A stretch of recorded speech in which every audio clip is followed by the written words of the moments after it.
Honorable members, the prayer. Lord, the God of righteousness and truth, grant to our Queen, to our government, to members of the Legislative Assembly, and to all in positions of responsibility, the guidance of your Spirit.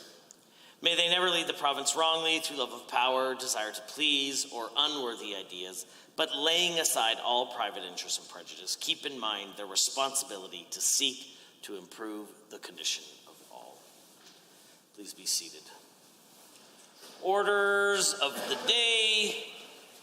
Orders du jour. Under private bills, for second reading, Bill PR1, Calgary Young Men's Christian Association Amendment Act 2022, Mr. Jones. Member for Calgary Southeast. Mr. Speaker, I rise to move second reading of Bill PR1, Calgary Young Men's Christian Association Amendment Act 2022. Thank you. Honourable members, the Honourable Member for Calgary Southeast has moved PR1, Calgary Young Men's Christian Association Amendment Act 2022.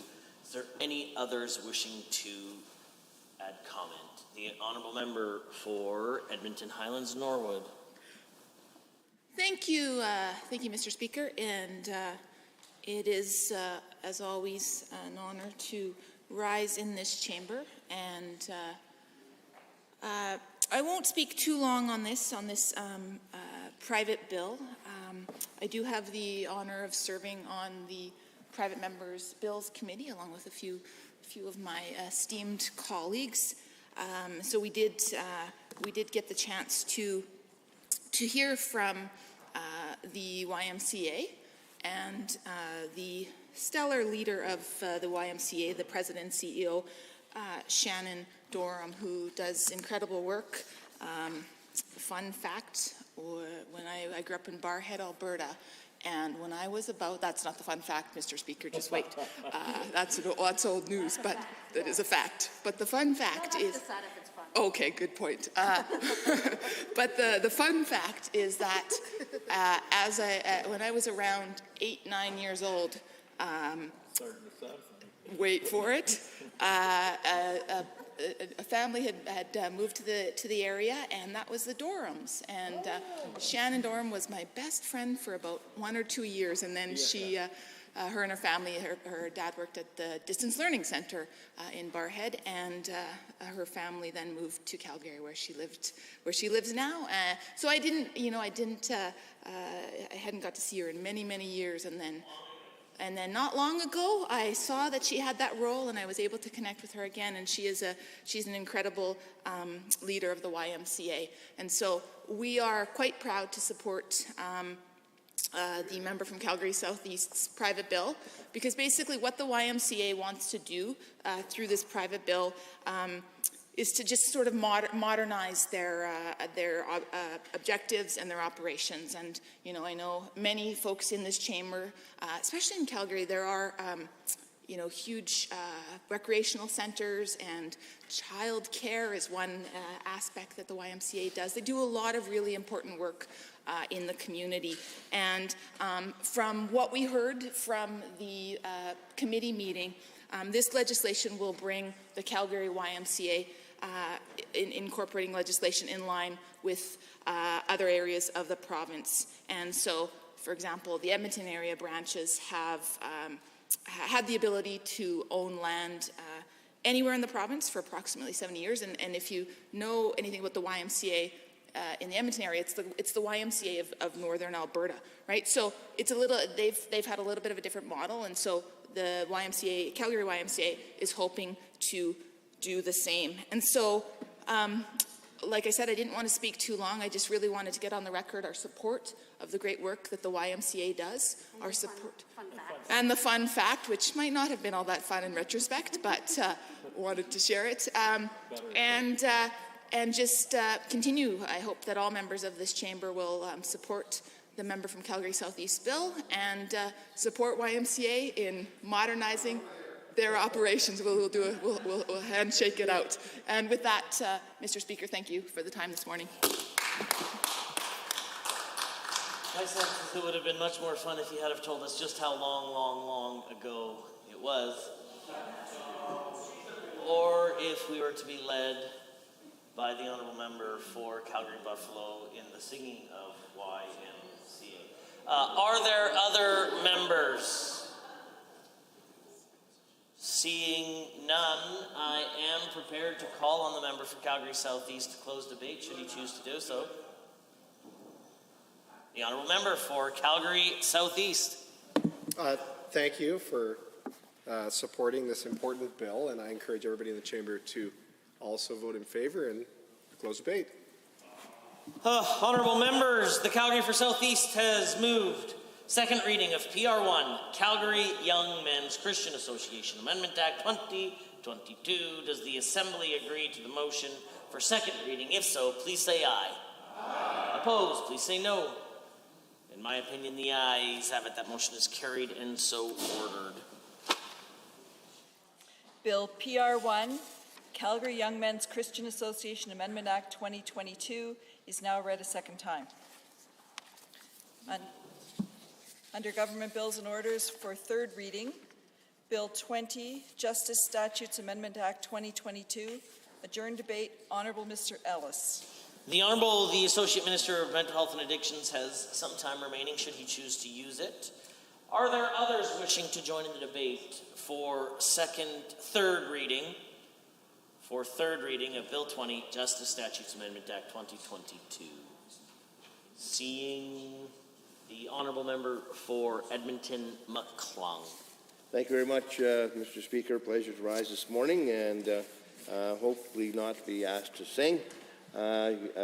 Wouldn't be up to that challenge this morning, and I don't think it would be a rewarding experience for anybody in the House. But I know that the Justice Statutes Amendment Act 2022, Bill 20, that we are considering this morning, proposes to be just making a few small changes to the Justice Act. There seem to be some larger issues that could have been affected or could have been attempted to be resolved by the government with this legislation. But we're seeing lots of challenges in the justice system, Mr. Speaker, that are not addressed by this legislation.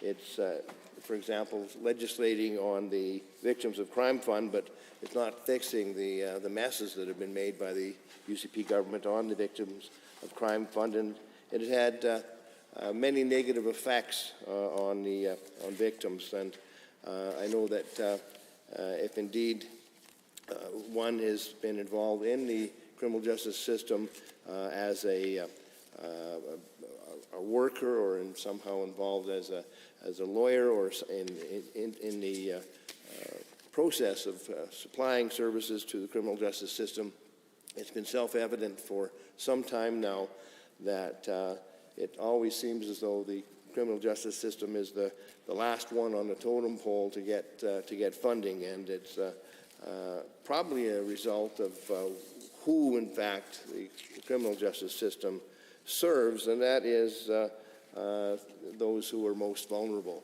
those with the smallest voice, those who are least heard in our society, and more so when, of course, they become convicted in our criminal justice system.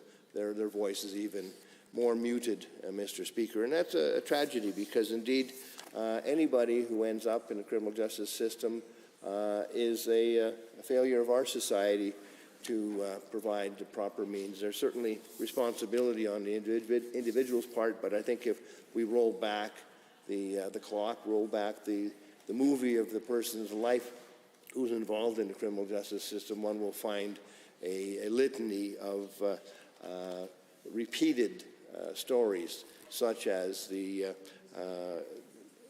scourge of mental illness coupled with drug addiction and a cyclical nature of intergenerational abuse, and it's also coupled in many instances with a pattern of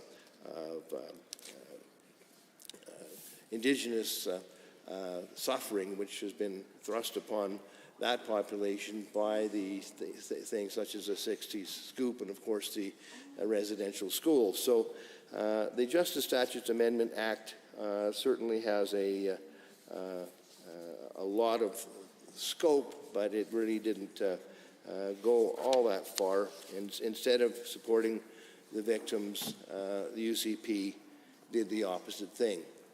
And that's not right. We really would love to see the reversal of changes to the Victims of Crime Fund that are hurting victims and hindering their healing. And that didn't happen. Albertans can't trust the UCP to look after the most vulnerable, and this is another example of that, Mr. Speaker. Now, the bill amends a total of 5 acts. Of course, the Corrections Act, the Justices of the Peace Act, Missing Persons Act, Victims of Crime and Public Safety Act, and the Youth Justices Act. Now, on the Corrections Act, the compensation rates for the Alberta Parole Board members can now be set by order in council instead of regulation. It does bring it in line with other ABC, so that's not a bone of contention. But I know that the many other things that could have been done would have been welcomed by this side of the House. Now, the Criminal Injuries Review Board was started to be winding down since 1916, and the Victims of Crime Strengthening Public Safety Amendment Act that cut injury and witnesses to homicide benefits, which the board was responsible for. It was a class action lawsuit. It was consulted on January 13, 2022. Previously, the UCP reduced victims of crime benefits, such as injury benefits. So it would be ideal, Mr. Speaker, if indeed the Victims of Crime Fund was used exclusively to benefit the victims of crime.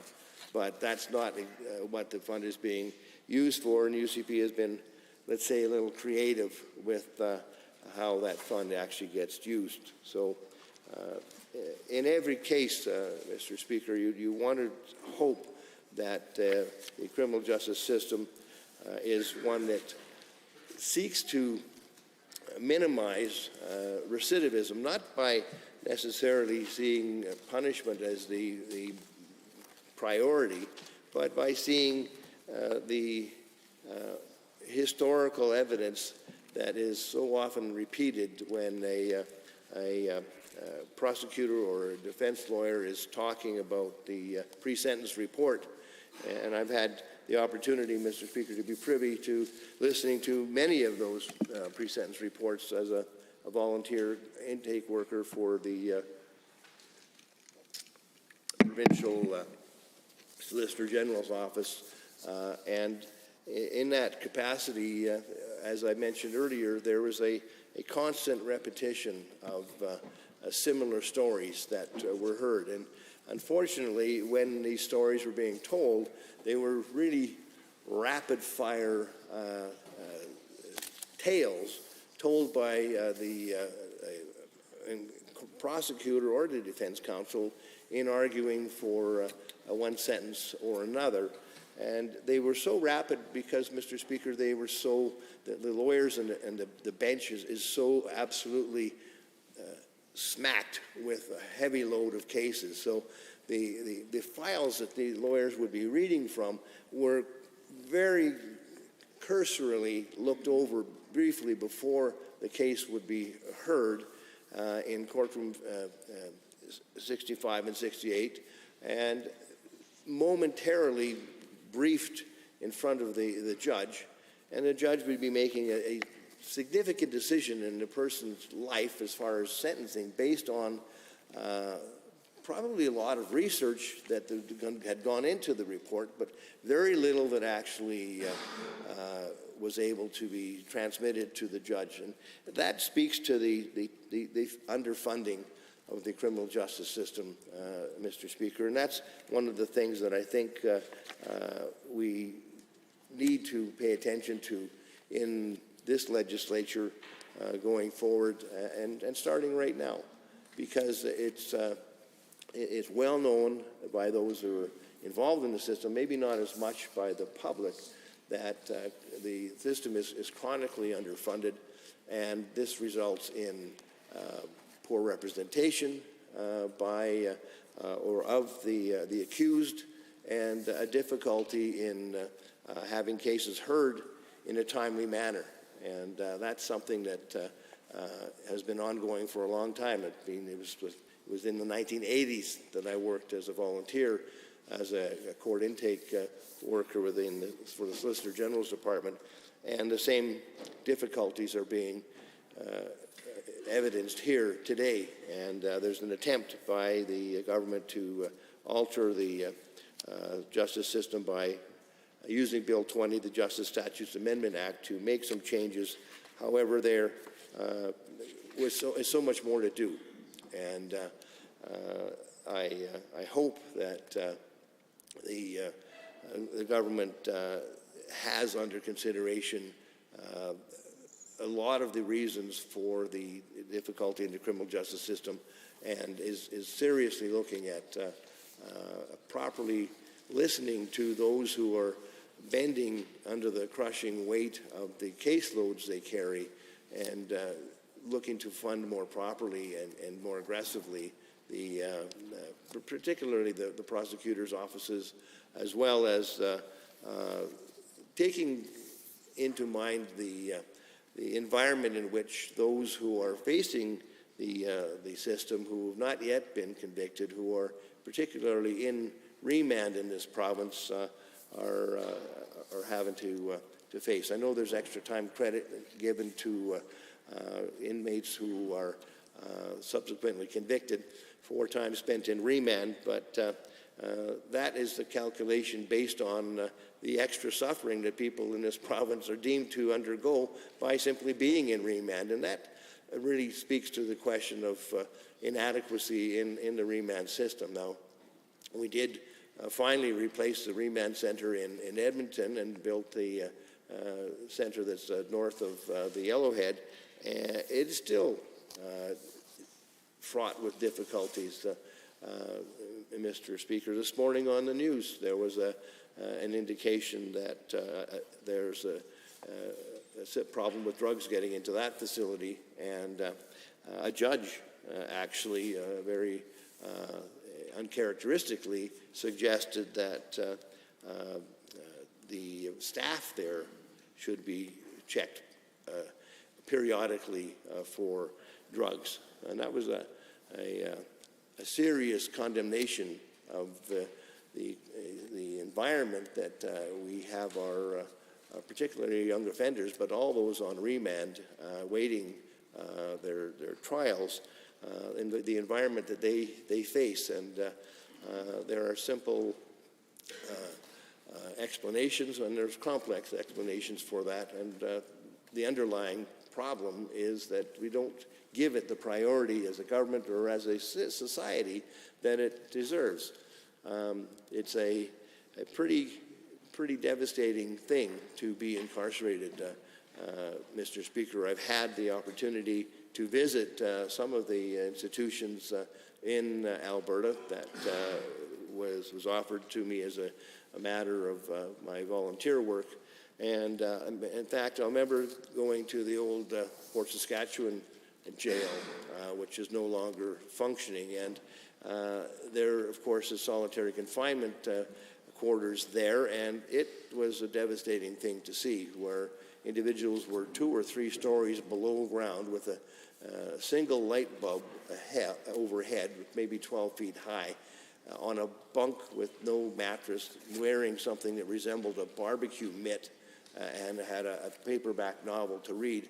And that was it. That was life for those who were in solitary. And I'll never forget that day of visitation, and knowing that the inmates there, when they first arrived, were double bunked and perhaps terrified for their life because they didn't know who else they were going to be bunked with. And there were, I'm told by the individuals who worked there, nothing but screams and yelling all night long in those situations where people are first incarcerated. So there's lots and lots of improvements that can be made to our criminal justice system, and this act really nibbles around the edges at it and doesn't go to the heart of the matter. And I know that indeed, crime is a big issue all over. Nobody likes to become a victim of crime, but we have to look at the root causes of that, and the social causes and the social determinants of a healthy society. And part of that becomes evident when we look at the number of folks who are increasingly living homeless or houseless in our cities, and not only that, in rural areas as well. The rural areas are not seen historically to be sources of homeless people, but you'll find in places like Edson, I believe it was looking at using small modular accommodations to house those who were homeless, and they were local people. And there was the funding ran out for that, but I mean that it should cause people to really think and wonder what, as a society, we are prioritizing when more and more people are left on the street. And what's the alternative? Having them jailed for petty crimes? I don't think that's a solution that most Albertans think is acceptable, and I certainly don't. The solution, of course, is embedded in some of the comments made recently by the mayor of Edmonton, who called upon the province to step up and bear its responsibility when it comes to funding housing to prevent the homelessness that's and the encampments that are about to occur in this city, and an increasing number of people will end up in jail with the criminal justice system being their only source. Are there others? The honourable member for St. Albert. Thank you, Mr. Speaker. It's my pleasure to rise and speak for the second time on Bill 20, Justice Statutes Amendment Act 2020. And of course, let me preface my comments by saying that, some of the changes in this legislation do seem positive, and as the government has claimed repeatedly that they are just housekeeping, and that's fine.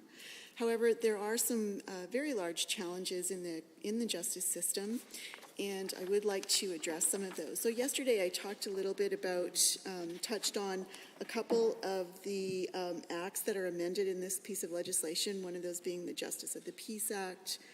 The other one I spoke to was Missing Persons Act, and I'd like to touch on, again today, Victims of Crime and Public Safety Act. So as I said yesterday, one of the things that I was very concerned about were the changes around the cuts to witnesses of crime.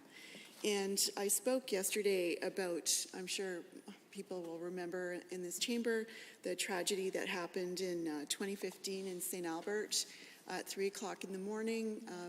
There were two RCMP officers, Constable Wynn, and then an auxiliary RCMP officer, Constable Walter Bond, Derek Walter Bond, actually. And they were investigating possibility of a stolen vehicle in the parking lot of the Apex Casino. And, I'm not entirely sure what happened, but they went into the casino. The end result was tragically that Constable Wynn was killed, was murdered, and the other auxiliary RCMP officer was injured. Now, there was a fatality inquiry, and the fatality inquiry really sort of paints a picture of what it must have been like for the people that were there at 3 o'clock in the morning at the Apex Casino witnessing that horrific tragedy, that horrific crime. And the reason that I bring this up is that I did have an opportunity to meet a couple that were witnesses to that crime. So they were there at 3 o'clock in the morning at a casino and described what they saw. And their lives were forever changed. Now, I don't presume to know sort of what a diagnosis was, but I imagine that there was some trauma in their lives after witnessing something so horrific. But in any event, I did meet them a couple of years after the crime in MP Cooper's office. He's the Member of Parliament for Edmonton, St. Albert. And they had actually gone to their federal representative to see if there was anything that they could access in terms of financial support so they could get the counseling that they needed. And the financial support, they were, I believe the husband was no longer able to work. I'm sure you can imagine what that must have been like. Their lives were forever changed. Anyway, there was a lot of difficulty accessing beyond just minimal counseling. Counseling is very expensive, and they needed quite a bit more than just 5 sessions. So they did end up getting a little bit of support, but certainly not what they needed. The reason I'm telling this story is just a few weeks ago when I was at a trade show in St. Albert, I actually met this couple again. They came to where I was and they introduced themselves and said, we met this many years ago after this crime, and they told me what life had been like between that time. And, sadly, things have gotten much worse, that neither one of them were working. One of the husband, I believe, was able to finally access age benefits as he had a disability, well, actually a terminal illness, as it were. But they talked about just how life had just been so tough for them. Just a lot of things had happened. And so why I bring this up again today is that not only victims of crime, but witnesses of crime need our support. And so while we're opening up this piece of legislation, I'm incredibly disappointed to see that some of the changes that the legislation, whether previously introduced by the UCP, have not been fixed. And we've not addressed some of the serious holes that we've identified, that not just victims of crime, but witnesses of crime also need support. And it is in our best interests as legislators and as, we're concerned about the finances of the province, that we know that this is a long-term investment. So when we invest in the mental health and the health of people, it is a long-term investment. So imagine that we're able to support victims or witnesses as they go through a really traumatic period of their lives, that they will not need long-term support from government if we allow them to get the support that they their lives or some semblance of their lives or a new direction. And so why I'm bringing this up is that it's incredibly disappointing that this piece of legislation that opens up quite a few pieces of other legislation doesn't deal with some gaping holes.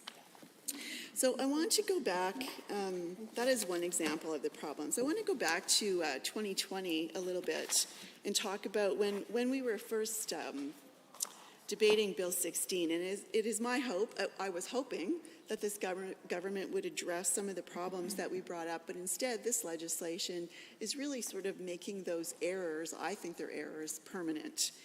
And I would like to remind this House of some of the comments from Alberta Municipalities at the time that the legislation was proposed, and I think that they were right on. They had their finger on the pulse of what needed to happen, and unfortunately this government didn't listen. They were very organized. I'm sure many offices received the emails that were part of that campaign that I know I received, and they were very specific about what their concerns were and what they wanted to see. So I'd like to remind members what those were. So they were very clear about wanting the UCP government to reverse the changes to the Victims of Crime Fund and provide ongoing sustainable funding to victim services programs. Now, in this legislation, I don't see that enshrined, that victim services programs will be funded permanently and securely. Now, I think that the victims of crime programs, or some of them are victim services units, these are the only ones, I believe, in Canada that are not permanently funded. So they receive grants, they receive annual grants. Some of them may receive, a couple of years at a time. But that's enormous pressure. For those of you that haven't worked in the nonprofit sector or have relied on government grants, it's incredibly stressful and it's very draining in terms of human resources to constantly have to be applying for grants, to have to create sort of new metrics to measure success, instead of just focusing on the ongoing work and building on your success year to year. It's incredibly stressful, and I think it's actually a waste of human resources. So Alberta Municipalities also wanted to shine a light on the fact that these victim service units or programs really do rely on fundraising. And actually some of them in the province, and I'm sorry I don't have the statistics of which jurisdictions, but some of the areas, some of the units in the province actually have to fundraise up to 50% of their annual budget. Now, for those of you that haven't worked in the nonprofit sector, Fundraising, it takes an enormous toll in terms of human resources. It detracts from the work that the nonprofit sets out to do. So imagine you're a victim service program or a victim service unit, and part of your time is spent just trying to think of how are we going to fundraise? How are we going to fundraise hundreds of thousands of dollars? Well, maybe we'll do a golf tournament, maybe we'll do a lottery, maybe we'll do a bingo, or maybe we'll sell something. It takes a lot of time and a lot of effort to fundraise, and every time we force organizations to do that, we're detracting from the very important work that they are there to do. And so that's our loss. That's a loss of time, a loss of human resources, and I think it's a sad use of, and once again, it's just an investment in our future. And I think that sadly, this government has demonstrated time and again that they don't think long-term and long-term investment. Instead, they're thinking in terms of election cycles and what looks good, the bottom line, what it looks like, what looks good on a campaign slogan, instead of what is best for the province of Alberta and what is best for Albertans. So, Mr. Speaker, again, this is not my point of view. This is from Alberta Municipalities. I will remind you, this is from their campaign from 2020.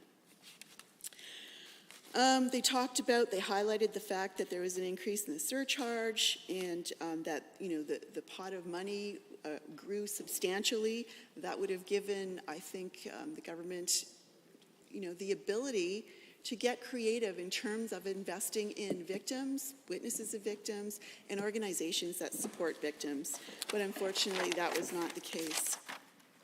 And we all know how that worked out. Bill 16 was pushed through, and as a result, I think there was an enormous loss. And, what they did point out, and that I'd like to point out again for this House, is that this Bill 16 actually took from a fund that was otherwise protected since its inception 30 years ago.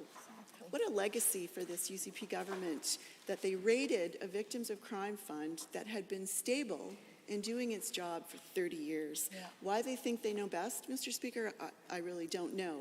When communities, Alberta municipalities certainly, were saying very clearly that they were opposed to this change. And sadly, this government did not use their opportunity with Bill 20 to correct that error and make things better. They did not do that. So victim service programs, victim service units, or however they are called, are incredibly important. And as I mentioned, as Alberta Municipalities pointed out, that they don't have stable funding. And as a result, they're forced to do fundraising, they're forced to have the stress of reapplying for grants or, hoping things go well with the government and that they get another grant. But they do incredibly vital work that otherwise would cost a government, I think, quite a bit more than victim service programs. As you know, Mr. Speaker, the vast majority of them are heavily reliant on volunteer hours, and these volunteers are very well trained and provide an incredible service to Albertans. I know that I've said this before, many years ago, probably like over 20 years ago, I don't even recall, I did volunteer in Edmonton for victim services, and I went through their training, which is extensive. And I did, you have to commit to a certain amount of hours every week to work in their program, and I did that for some time, but I actually could not do it because of the stress of that work. It was not something that I was cut out to do, and as a result, I stopped doing that. But some of the things that they do are, the service that they provide is absolutely incredible. So one of the things they do is court preparation and accompaniment. That was pretty straightforward. It's understanding the court process and sort of demystifying that for people that are going through that, preparing them, telling them it really doesn't look like it does on television. Here's the role of defense. Here's the role of the judge. All of those things. Here's the door you're going to go in. Here's where you're going to sit. All of that is incredibly helpful, particularly if it's young people. Just being there with them. Sometimes it was giving them a new stuffy. It was holding their hand, and those things were pretty straightforward. Helping people with victim impact statements. If anyone's ever had to assist someone or write a victim impact statement, that can be pretty traumatic for people. So to provide some support for them as they do that and as they have to relive some of that trauma and talk about how that impacts their lives, that's tough. And it's a lot of work. So there is that helping them with financial benefits, accessing, knowing where to go, also accessing forms around restitution, understanding what that's about. But what I found the most difficult was responding to incidents. So if there was an accident, or after the police had left, let's say there was a robbery at a 7-Eleven, and then you go in after, when everybody's gone, is to support people that were perhaps witnesses or were victims of a crime, and using all of the skills that you've learned through the training as a volunteer to support people through that, and then explain what that process is. And that's a lot of work, and it's a lot of work for volunteers, and why I'm spending the time I am today explaining all of the services from victim service programs and units is that these are volunteers. So investing in these programs, the small investment that government makes, provides an incredible service and is an incredible cost saving to government. But this government's failure to see that and failure to invest long term is just a missed opportunity, and just another example of the short-sightedness that we have seen time and again in this place. And it's unfortunate. It's a missed opportunity, and I think Albertans are the ones that will suffer as a result. You know, there is a thing called, I don't know that everybody knows that. I actually didn't realize it until quite recently, and had a chance to look at it, is there's a Canadian Victim Bill of Rights Act. And I think that this needs to be top of mind when we make decisions around the justice system, is to look at it from the point of view of the victim, is to ensure that when we're amending legislation or when we're introducing legislation, that everything that we do supports a victim's rights. I hope that most of us in this place have not been the victim of crime. That's my sincere hope, that we never are, if we've not been. But if we are, to know that our government supports us through every single stage, through the investigation stage, through the trial stage, through the sentencing stage, and then through, obviously, dealing with corrections and conditional release and all of those things. The Honourable Member for Edmonton Glenora. Thank you very much, Mr. Speaker, and to my colleagues from Edmonton, McClung, and St. Albert for their remarks prior to me speaking this morning. And I was speaking to this in committee previously and ran out of time, and in the middle of my remarks, what appeared to be the end of the remarks, I was revisiting recent experience where I was with family members who were absolutely the victims of a crime because their son had been horrifically murdered. And I was with the member for Edmonton Millwoods, and the member for Edmonton Meadows definitely knows the family very closely. And then also the member for Edmonton Gold Bar was present at the funeral. And what really touched me, I hadn't been to many Sikh funerals before, to be very honest. And most funerals that I've attended in my life, although it seems like I know more and more young people who are dying these days, but most of the funerals I've been to have been for people at the end of their life. I guess everyone's at the end of their life. After a long life, rather, Mr. Speaker. People who have generally been at least over the age of 60 for the vast majority. But this was a very young man who was a high school student.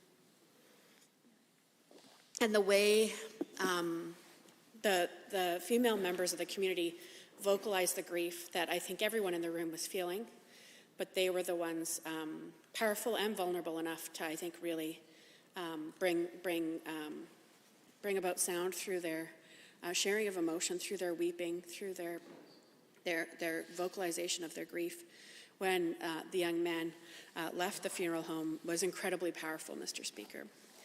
And part of why I talk about this experience is because when people are the victims of a crime, coming to terms with what's happened in their lives should be, they should be allowed to grieve in whatever way they need to grieve. I want to say that up front. And I want to say that not having to worry about things like timelines and statutes and trying to receive some compensation, some recognition for what you and your family have gone through should be the minimum that the government provides to families and to individuals who are the victims of crime, who some survive and certainly some don't.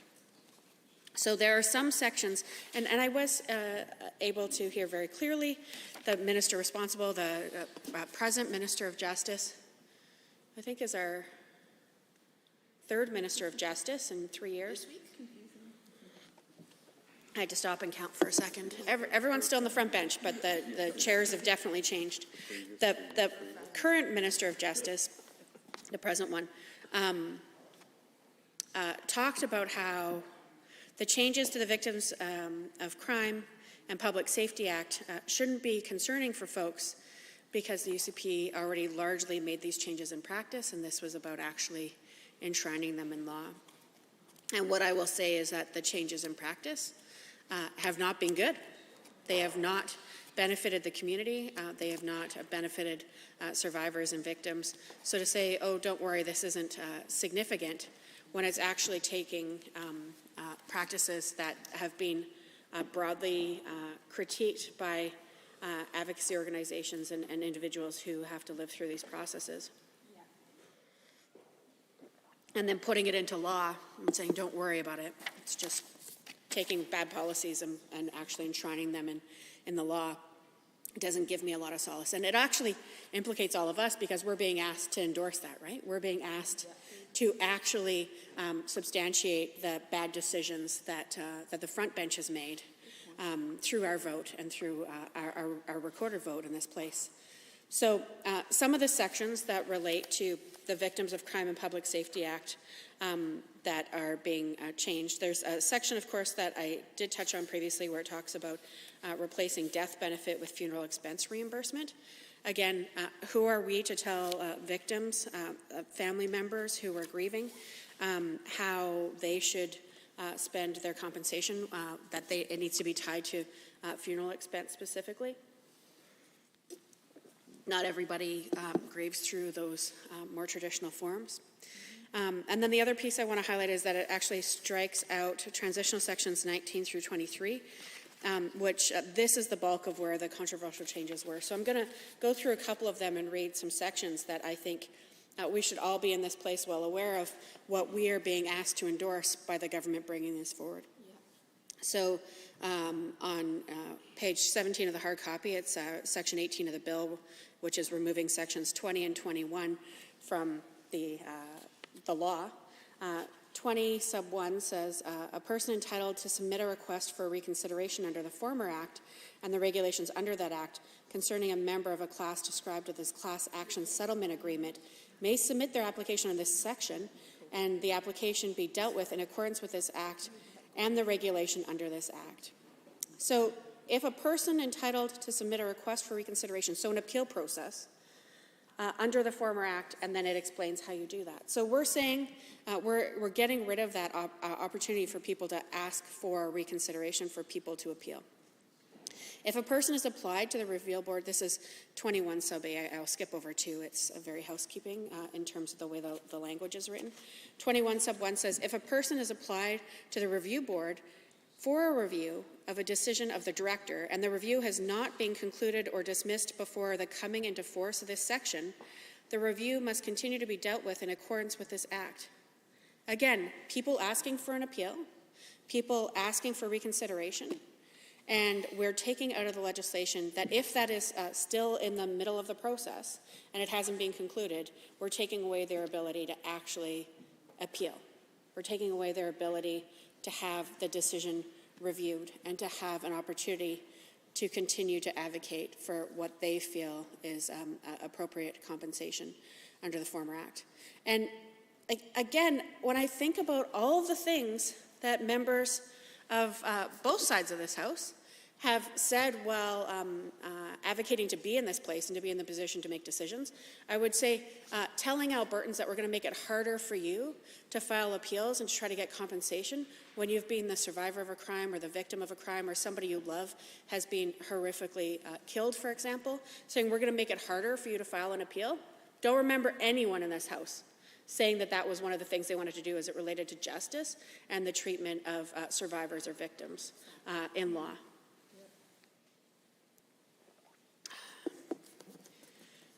21 sub 3, where a person has applied to the review board for a review of a decision of the director, and the review has not yet been dismissed nor a decision rendered under section 14.01 before the coming into force of the section, the benefit under review is not referred to in section 1. The review is terminated and the review board chair or a member designated by the chair, as the case may be, must refer the review to the director. So right now there is very definitive must language, and I know that some people who are in this place have read reports by people who don't like the word must, because it actually is a directive that if somebody has applied for a review, applied for an opportunity to have their case reconsidered, that it must be elevated to the director.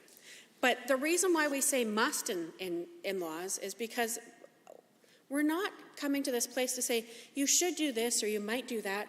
And I know sometimes that works its way into bills. I don't love that kind of language. I think bills, laws should be clear and definitive. I think people should know what the rules are so that we can follow them. So if a person applies for an appeal and it hasn't been heard properly, it must be elevated to the director. I think that's very clear. I think that's very black and white.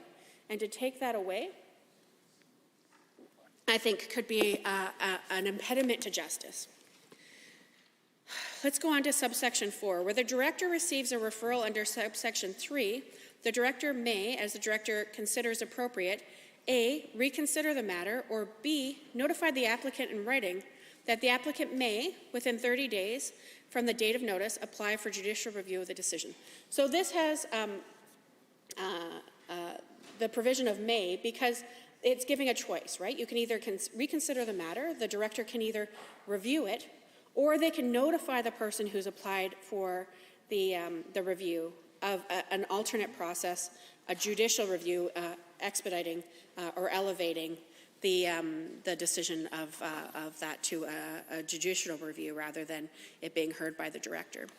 So these are all things about how people can seek some kind of remuneration and some kind of compensation for the harms that have been inflicted on them as the victims of crime, or as the survivors of crime, or as the family members of somebody who did not survive a crime. And we're being asked to take away. We haven't done it yet, we're still in third, but we're being asked to take away their rights to have appeals and their rights to have reconsiderations. The minister might say this isn't significant, this is just enshrining what we've already done, but we are asked to enshrine it. We are asked to validate this. We are asked to say, yeah, we're good with that. What the past Justice Minister did is fine. And you know, here we are on Justice Minister 3 in 3 years, and we've seen that this Justice Minister has, at least in one situation that's been made public, taken a decision by a former Justice Minister, not the former Justice Minister, just one minister before, to undo one of the bad decisions that were made. Who knows who will be next? Who knows who will be next? Yeah, there's certainly. You're a lawyer. There's certainly a lot of rumors circulating about who might be best suited to be making these decisions. But the current Justice Minister, in some regards, or at least in one that's been very publicly referred to even in this House, took the decision by the former Justice Minister to bring in a fee or a tax for people wanting to appeal a traffic violation, that they'd have to pay, I think it was about $100, and they'd have to file within a very short period of time. And for a lot of people in Alberta, we know right now many Alberta households are within $200 of not being able to make ends meet. So for many families, that additional application fee of $100 to be able to challenge a traffic violation would be the brink of financial instability for them, right?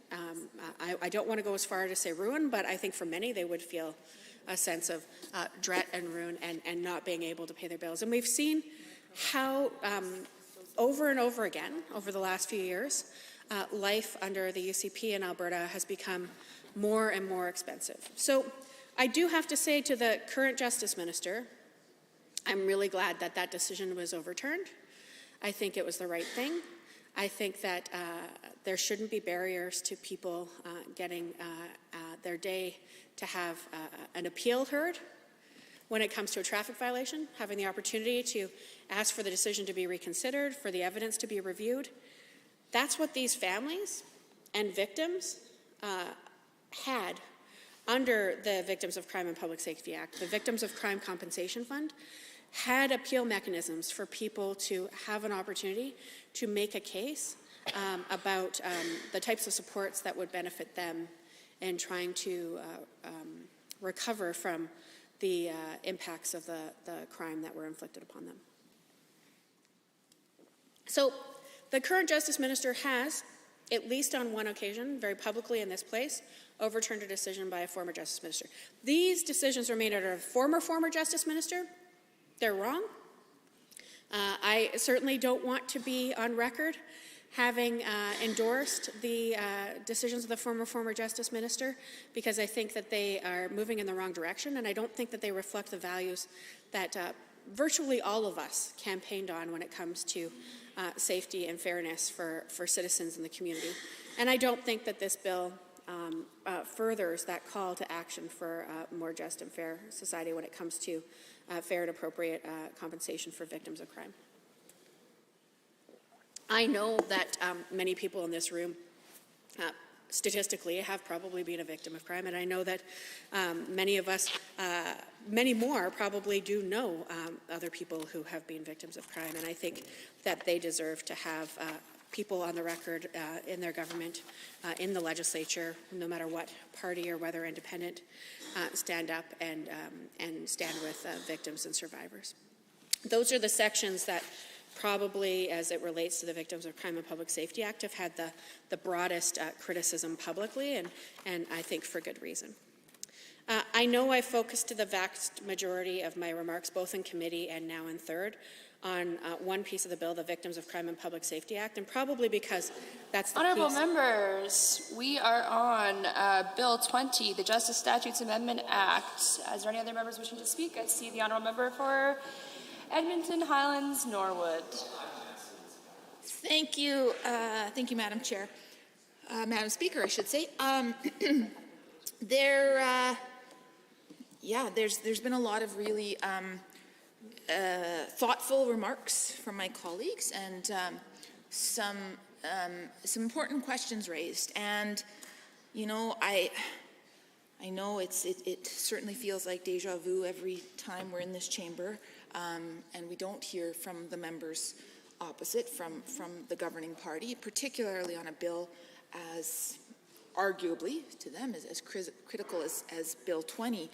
And so I hope, and I appreciated the comments, well, I appreciated all the comments today, but you know, the member from Edmonton Glenora basically called on this government to think about whether they really want to, I'm putting words in her mouth a little bit here, but my interpretation, whether or not they would really want to, the members in this chamber would really want to support a bill that brings our justice system backwards and potentially hurts a lot of our constituents. And so, you know, I hear members in this chamber talking as they often do, but not choosing to join debate. And I'd love to hear some of those members join debate, particularly on this bill, because as I said, you know, we've asked a lot of what I would call thoughtful questions. And we did get, time is confusing. St. Albert, you might be able to help me on this. Was it yesterday we did get the minister responding to a little bit on some of our questions around victims of crime in particular? But then I asked some clarifying questions and did not get any follow-up. Got a few heckles, but did not get any follow-up and did not get anyone else from that government side joining debate to answer some of our questions and to try to justify or try to explain how they could possibly justify what we see in Bill 20. And so, always the optimist I am hopeful I will, we will hear again from the minister or perhaps somebody else on that side. I know there are some members on that side who have connections to the justice system. I know there are at least one lawyer on that side, probably more, who could join debate. So I'm hopeful. All right, so, one of the other themes that I see in Bill 20 that aligns with a number of the themes, or aligns with a number of the pieces that we've pointed out in other bills presented to us this session, this was an opportunity in Bill 20. This government really wants to improve the justice system, improve the remand system, improve supports for survivors, for victims, then they could have done that in legislation. They could have righted some of the wrongs of the past, including the rating of the Victims of Crime Fund. They could have taken tangible steps to improve the remand system, improve incarceration in this province, but they've chosen not to. They've chosen instead, for the most part, with a few exceptions in this bill, to really just make some housekeeping changes. And that's what we've seen in multiple bills this session from this government. This is a government that's so focused on just trying to save their own seats that instead of putting forth robust, transformative legislation, they're doing a whole heck of a lot of housekeeping. And that's frustrating for many of us. And why is that frustrating? Let me tell you a story of what I see in my riding of Edmonton Highlands Norwood. So, yesterday morning, as is often the case, I take this pretty much always the same route to work every day. And that route takes me, well, I don't need to tell you the entire route. That could get, it could be too much for you, and plus I probably shouldn't exactly identify where I live. But long story short, from my house, I head over to 96th Street. 96th Street, if you don't know, is also called Church Street. It goes through the, Alberta Ave, Macaulay, and Boyle Street neighborhoods. And my colleague from St. Albert knows, because she lived not far from 96th Street when she lived in the Alberta Avenue area many, many years ago. So she knows 96th Street, she knows Church Street. It's called Church Street because there was at one point, and I'll forget the year, I'm bringing you all more fun facts today. That's a lot of fun facts for one morning. It's called Church Street because at one point, and I believe it was in the 70s, maybe the 80s, I will find out the details, it was in the Guinness Book of World Records for the most places of worship in a small area. So just countless churches and places of worship along Church Street. And there are still a number of churches on Church Street, including Sacred Heart, which if you haven't been before is an incredible building, part of the Catholic Church, but they really focus on Indigenous supports and reconciliation, and it's a really fantastic building, although they were hit with a fire, I believe, just last year. Anyways, I digress, but it is, anytime, if anybody would love to come visit 96 with me, Church Street, I would love to have you. You've also seen some of the old churches that have been repurposed. There's the Rima Chapel, which is Nigerian folks who've taken on a church which was, I believe, oh gosh, no, I won't speculate, but it was a church that was repurposed and they took it on. And so it's kind of really cool to see the diversity still in a very small stretch. And also interesting, come back to Barrhead and my fun facts earlier today, Barrhead, Alberta was actually also once in the Guinness Book of World Records for the most churches per capita. They don't have quite as many anymore. I know a few of them have shut down, but kind of interesting. And I believe that was 1979, but again, my memory is terrible, so please do not quote me on that one either. Anyways, let me get back to some seriousness here. So every day I do take 96th Street to work, to the legislature, and I purposely take that route because it gives me an opportunity to interact with with unhoused folks and to see just the real struggles that people I represent face every day. And while they may not have homes and while they may be unhoused, they're still my constituents, right? And they matter. And every day, and it's harder when you drive, because when you drive, you don't get to interact quite the same way that I used to, especially when I would run to work every day and I was car free, and that was my life for years. I really got to, better hear people's stories. But I still do bike a lot as well, and that gives you a little bit more perspective. But as I was driving to work yesterday, just in front of Bissell Centre, which is 96th and about 105th, there were a whole heck of a lot of police cars and I believe a couple of fire trucks, ambulances, and I thought, oh gosh, what the heck is going on? There's a whole lot of resources, and I thought, and my heart kind of just jumped because I didn't know what was happening. I soon realized, as I was paused there for a bit, that they were clearing out encampments, and they were removing all of the tents that had sprung up there. Anybody who knows, who spends time in my riding and in my colleague from Edmonton City Centre's riding as well, you see encampments, and particularly you see a rise in them when the weather gets better. And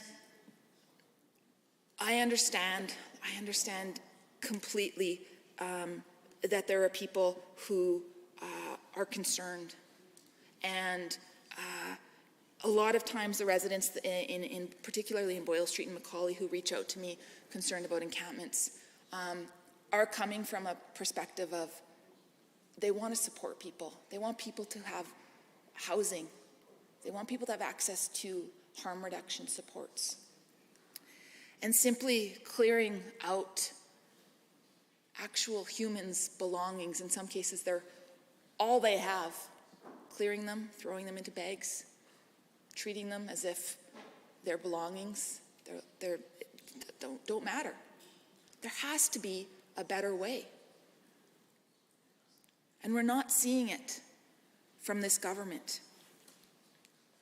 We've asked so many times in this chamber for this government to take permanent supportive housing seriously, to acknowledge that permanent supportive housing can actually save lives. I've talked many times in this House about Ambrose Place as an example of permanent supportive housing that works. Ambrose Place, bring it back to 96th Street, not too far from 96th Street in the Macaulay neighborhood. Ambrose Place takes in some of the hardest to house folks who've been on the streets, some people for years, offers them a roof over their head. And I know the Minister of Indigenous Relations has visited. I know there are government members who've seen the great work that Ambrose Place does. The incorporation of Indigenous cultural perspectives so that folks feel like they're safe and they won't be discriminated against in housing, which we know is a very real issue for a lot of folks, because we know Indigenous people are incredibly overrepresented on the streets, and you don't have to walk too far along 96th Street to see that. So what an opportunity this government has to invest in permanent supportive housing. And guess what? We're not asking for billions of dollars. The City of Edmonton, in their last budget asked for the provincial government to chip in, I believe it was it $6 or $9 million? City Centre, you'll probably know, was it $9? $9 million. An absolute drop in the bucket. They refused. The city is committed. We heard the mayor's address to the Chamber of Commerce, I believe on Tuesday. We heard him talk about the desperate need for support from this provincial government. It's not about pitting Calgary against Edmonton. It's not about the mayor just wanting to get more funds as pet projects. No, this is about investing in people. This is about not only saving lives, but money too. And the research on permanent supportive housing shows that. But that's evidence. And we know how this government feels about evidence-based decision-making. Anyways, I only have 3 minutes left, and I've only talked about one aspect of housing, and I haven't even really tied it back to Bill 20, but I'll do that, Mr. Speaker. Because we see the impacts of choosing not to house people and choosing not to invest in harm reduction. We see the impacts of that in the justice system. We see that in the overrepresentation of Indigenous folks in the justice system. We see that in federal prisons, half of the women are Indigenous. The Elizabeth Fry Society, which does amazing work here in Edmonton and sure could use more support from this government, has highlighted some of the real challenges, the need for supports for Indigenous women in particular. But again, why? This government chooses not to. You can point to countless examples of this government making short-sighted decisions, making cuts that will have huge long-term costs.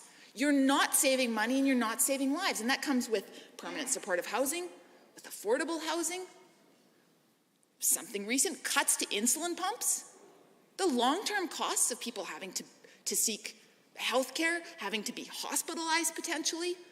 Why continue to make these short-sighted costs that are going to cost us all so much more in the long term? It's unbelievable and it's unacceptable. The remand system, I haven't even touched on some of the concerns there. Another area where this government could have made transformative change. We can talk about the absolute terrible conditions that we heard about in the remand center when COVID was at its peak. People getting so sick and not feeling like they were having support.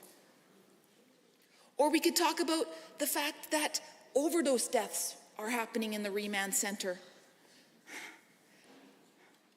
Just recently, a young person passed away, and he wasn't supported. A judge is calling on this government to take significant action to ensure that no other person dies while in remand. And I haven't heard. Thank you, Mr. Speaker. Are there others? The Honourable Member for Edmonton Meadows. Thank you, Mr. Speaker. It's my pleasure to rise in the House to add comments to Bill 20, Justice Statutes Amendment Act 2022. So, Mr. Speaker, what we are hearing in our communities and what we are hearing from our constituency members and what we are hearing from the ethnic community, racialized communities, and what I got a chance to meet with Indigenous community members 2 years ago in Calgary, the community who has just lost their member day before when I met them. So what these communities are feeling, what they're going through and what they're asking for, none of that I see that is being discussed or considered to be debated in this House under this bill. And we don't even see, like in the last 3 years, government really cared about this, to discussing those issues. And I don't see any other bill before us where the government could answer that if this bill is not for those questions, areas of concerns the people are sharing, so they have another piece of legislation to debate on or to support those people.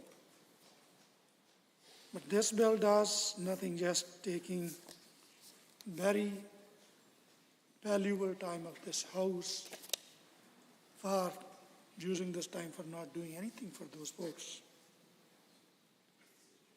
What we need to do in justice system right now that badly needs to expand in some areas of badly lacking, specifically when it comes to accessibility of justice system to racialized folks. The people who do not speak English or they do not speak fluent English. And when it comes to justice, it's not even easy for an ordinary person to interpret all the legal language or understand all the legal steps and legal processes. But once this is not your first language, and there's the biggest challenge. And the justice system lacks the amount of translators it needs. It lacks the diversity of professionals it needs. So that is the area that my constituents in Edmonton Meadows, that is one of the diverse riding in this province, and the racialized folks. And there's even issue like I was discussing, I participated in, I'm trying to help the family even after leaving the house yesterday, 6 p.m. Those vulnerable peoples, specifically the people living on very limited income, if they are in the age of, at the age of retirement, and they don't have really lots of money to spend to seek the justice that they deserve. And there's not much help on this. And that always has been public discourse, the public debate. That's in the media, that's in newspapers. And that's what the government house members I have heard talking about too. They recognize that there's more needed to be done. We need more correctional officers, we need more prosecutors, we need more judges, we need more staff, and particularly what I didn't hear anything from the government caucus members, they're probably not aware of, is we need support in the justice system for racialized communities, racialized folks.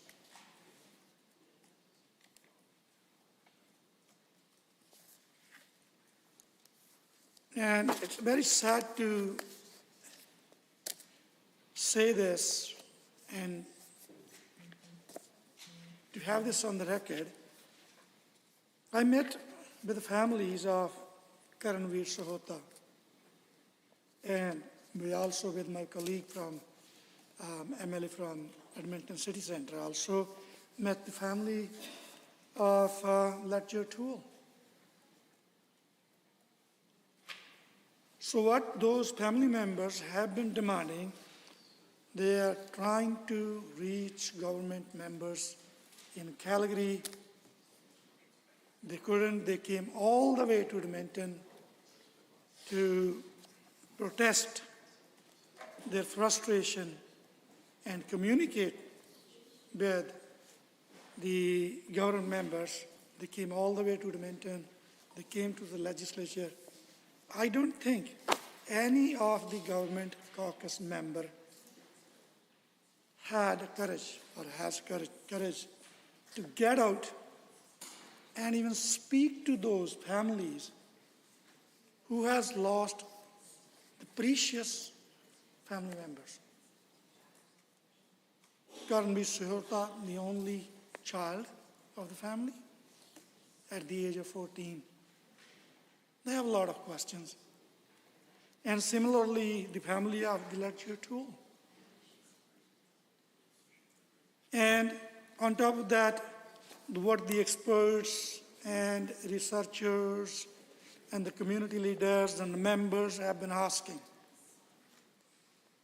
And this government is continuously keep ignoring it. The family I spoke with in Calgary, of Indigenous family, that they said our life, the life of our family member, for them is just a file token. It's just a file number for them. We lost a family member yesterday, we got the file number and that's it. And this is how they value us. The opposition called for it, the experts called for it, to improvement of law enforcement services and the improvement of the justice system, and none of this in the part of the Bill 20 Justice Statutes Amendment Act. And this is very frustrating.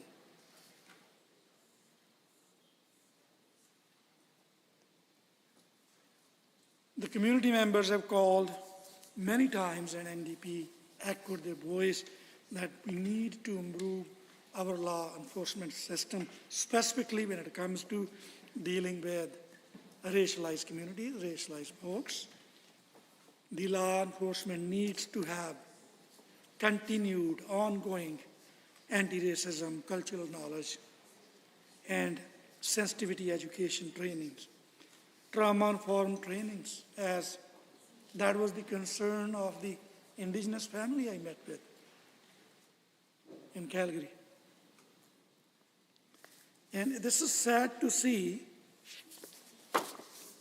that for the past 3 years, this government had time and they were privileged and they knew the issues and they talked about these issues too. They recognized some of them and they did not even take one step to address any of those issues. On top of this, the government voted down my colleague's anti-racism bill. The very first step that was not going to do a lot, but that had been the first step in the right direction. And they voted it down without having their alternate plan. If they had another plan to tackle the racism, they could bring forward. They didn't. They just demonstrated that they're not serious about it. And that is true. And that's what these families are telling us. All these 3 families I'm referring to have concerns that none of the government caucus members or the representative of this government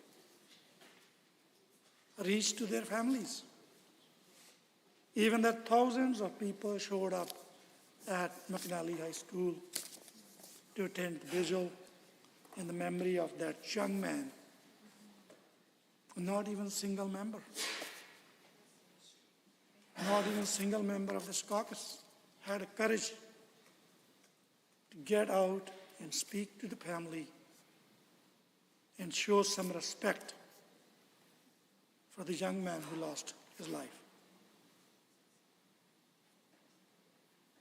And it's clear, I know the Minister of Labor and Immigration talks a lot about ideology. This is about ideology. This is what it's about ideology. If you don't have that much sensitivity, that is what you talk about when he was speaking about ideology yesterday. On top of this, what did this government do in the last 3 years? Raided the victims of crime funds. And they were there to support the victims of heinous crimes. I wanted to speak to the 45 days limit. It's not a car accident. I don't know what word I should use for you. None of the government caucus members stood up and spoke to this and answered this question. Victims of heinous crimes.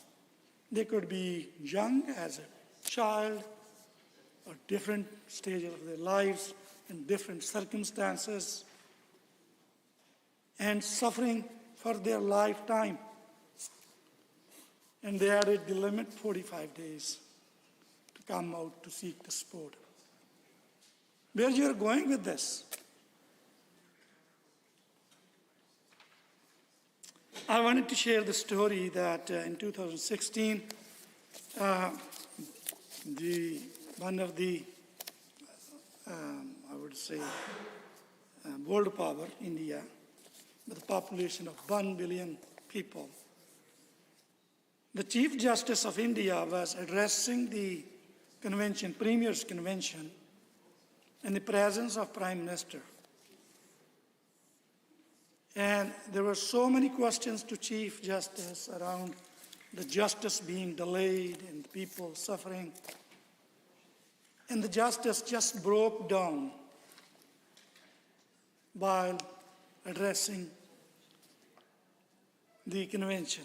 He cried. He said, let's see, like it's not our fault. We wanted to help people. We want this country to move ahead.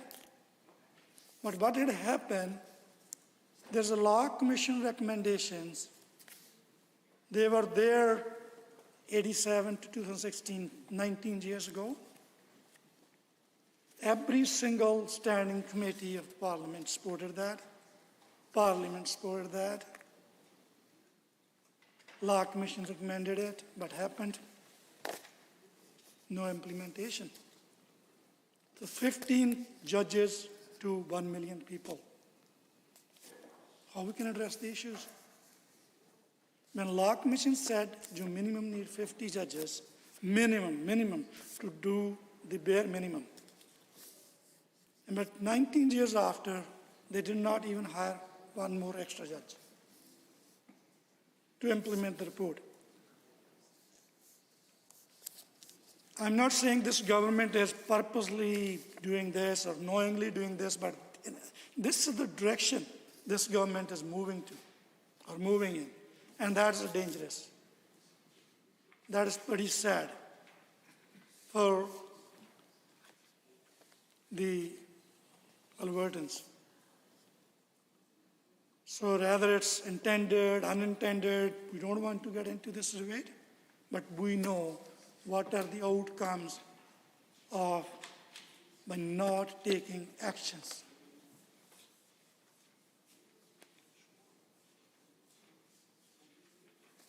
So I hope I had something better to say about Bill 20, Justice Statutes Amendment Act 2022, but unfortunately I cannot support this bill, Mr. Speaker. Thank you. The Honourable Member for Edmonton to Core. Thank you, Mr. Speaker. Happy to rise here this morning, provide some final closing comments on Bill 20, Justice Statutes Amendment Act 2022. I know I had quite a lot to say around one section of the bill. Not much to say around the other four, around corrections, justice of the peace, missing persons, and Youth Justice Act. As we can tell, mostly just housekeeping items with regards to changes there, which of course does, again, I'll reiterate, I'm wondering why perhaps maybe the Justice Minister didn't just hand this down to the red tape minister to present in the big omnibus bill that's still before us here in Bill 21. Because that's usually what I seem to see ministries doing. They'll take rather innocuous bills and just kind of hand that down to the ministry, trying to call it red tape. And then, of course, we do see some changes that seem to come through the red tape ministry that, quite frankly, should have stayed within the host ministry itself.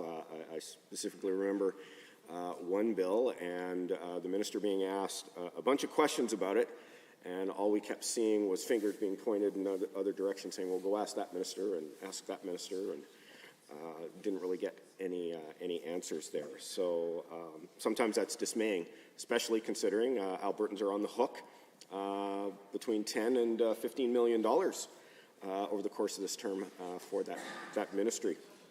But again, I guess I'll focus some of my last comments here around the key piece that I have considerable concerns about, and that's around the Victims of Crime and Public Safety Act.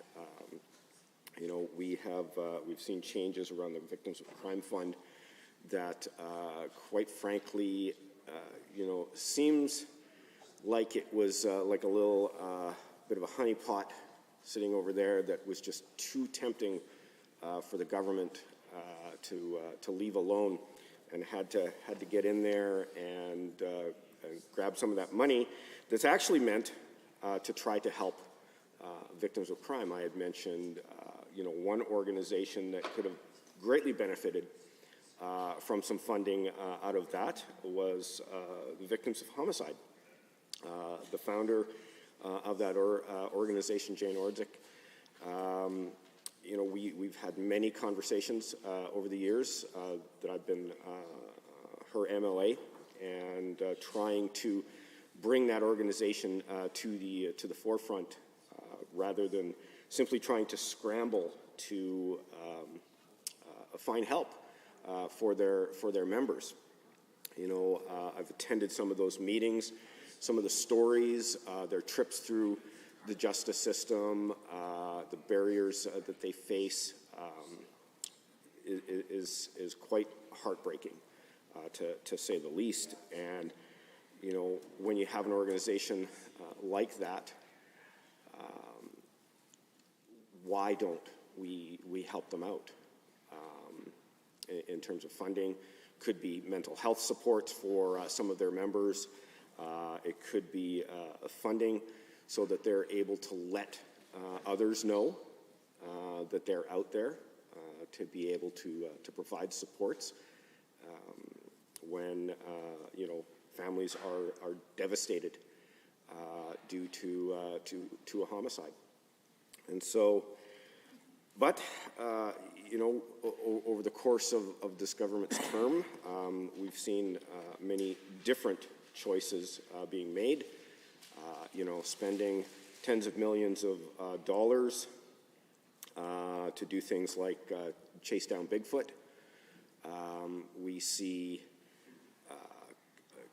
commissions made to develop reports to find out, nothing wrong was happening. We look to try to save money by doing things like canceling insulin pump programs. The feedback that I've recently received on that has been quite profound, actually. And as I said, my very own daughter is one of those individuals that are affected by that program. She's worked incredibly hard to try to get that under control, and it was actually potentially insight for her to be able to gain an insulin pump. And because she doesn't have a company that has that kind of insurance, that change may very well likely put that out of her reach now financially. But hey, let's like I said, let's fund pet projects like chasing a cartoon character. So it's unfortunate that we see a bill like this. It kind of harkens me back to the days in the 29th legislature when my friend from Edmonton Mill Woods brought in the changes to the labor bill, and the opposition at the time, members losing their mind, calling it an omnibus bill, and this is ridiculous. How can you do this kind of thing? Yet when I look at this, technically according to those definitions back then, this would have been an omnibus bill. I would of course disagree, because all of the changes here do reside under the Justice Ministry, just like all the changes back then to the labor bill resided under the labor ministry. So, it's always interesting once you see the shoe on the other foot and how people react to these things. But, I guess we'll continue to try to point these things out, perhaps maybe urge members of the government to stay true to their beliefs, their concerns going forward about the things they held back then, and seem to be pushing to the wayside now. But currently, the way that one section here in Bill 20 and the changes around victims of crime, that alone, I simply can't support those changes. Perhaps if things were, done a little bit differently, if maybe members of the government and members of the government caucus would have taken suggestions by the official opposition to try to make the bill a little bit better, I would have found myself in a position to support it. But since they've chosen not to, like they've chosen not to on just about every other occasion that the opposition's brought forward some suggestions to make bills a little bit stronger. Who knows, maybe one of these days we'll actually get a few more of these through. But I would, of course, urge members of the House to not support Bill 20, and at this point, I guess I'll take my seat. Are there others? Seeing none, I am prepared to call the question. Honourable members. Oh, I see the Honourable Member for Grand Prairie could be called upon to close debate as she was the mover. Sure, thank you, Mr. Speaker. I'll be very brief. I just wanted to thank everyone for the great debate. I appreciate the comments from the members opposite with respect to the Victims of Crime Act, and I want to assure you that we are taking that feedback. With respect to Bill 20, though, it was truly an administrative bill, and as members opposite have alluded to, it's primarily housekeeping on those 5 acts, and so with that, I will close debate and hope that everyone will support the bill. Thank you, Mr. Speaker. The Honourable Member for Grand Prairie has closed debate on behalf of the Honourable Minister of Justice and the Solicitor General. So on the motion for third reading of Bill 20, Justice Statutes Amendment Act 2022, on behalf of the Minister of Justice and Solicitor General, all those in favour, please say aye. Aye. Any opposed, please say no. No. In my opinion, the ayes have it. That motion is carried and so ordered. Bill 20, Justice Statutes Amendment Act 2022 is now read a third time. Under Government Bills and Orders for third reading, Bill 22, Electricity Statutes, Modernizing Alberta's Electricity Grid Amendment Act 2022. Adjourned debate, Honourable Mr. Schmidt. Honourable members, before the Assembly, Bill 22, Electricity Statutes, Modernizing Alberta's Electricity Grid Amendment Act. The Honourable Member for Edmonton Whitemud. Thank you, Mr. Speaker. I wanted to give an opportunity for any government member to rise to speak to Bill 22, but it didn't seem to happen, so I am pleased to offer my comments today on Bill 22, the Electricity Statutes Modernizing Alberta's Electricity Grid Amendment Act 2022. This is my second time speaking to this bill and having the opportunity to speak to it, and I want to mention that I believe the last time I spoke to it, I made a number of terrible electricity puns and electrical puns. To be fair, I wasn't the only one in the House that night, Mr. Speaker, who was making those puns. It was a hockey game going on, so we were feeling quite electrified that night. Might I add, there is a hockey game happening again tonight, of course, many hours from now, but a critical one, Mr. Speaker. So perhaps we're getting that electrical charge a little early today. But, I'm getting some groaning from my colleague, the member from Calgary-Buffalo, but ultimately,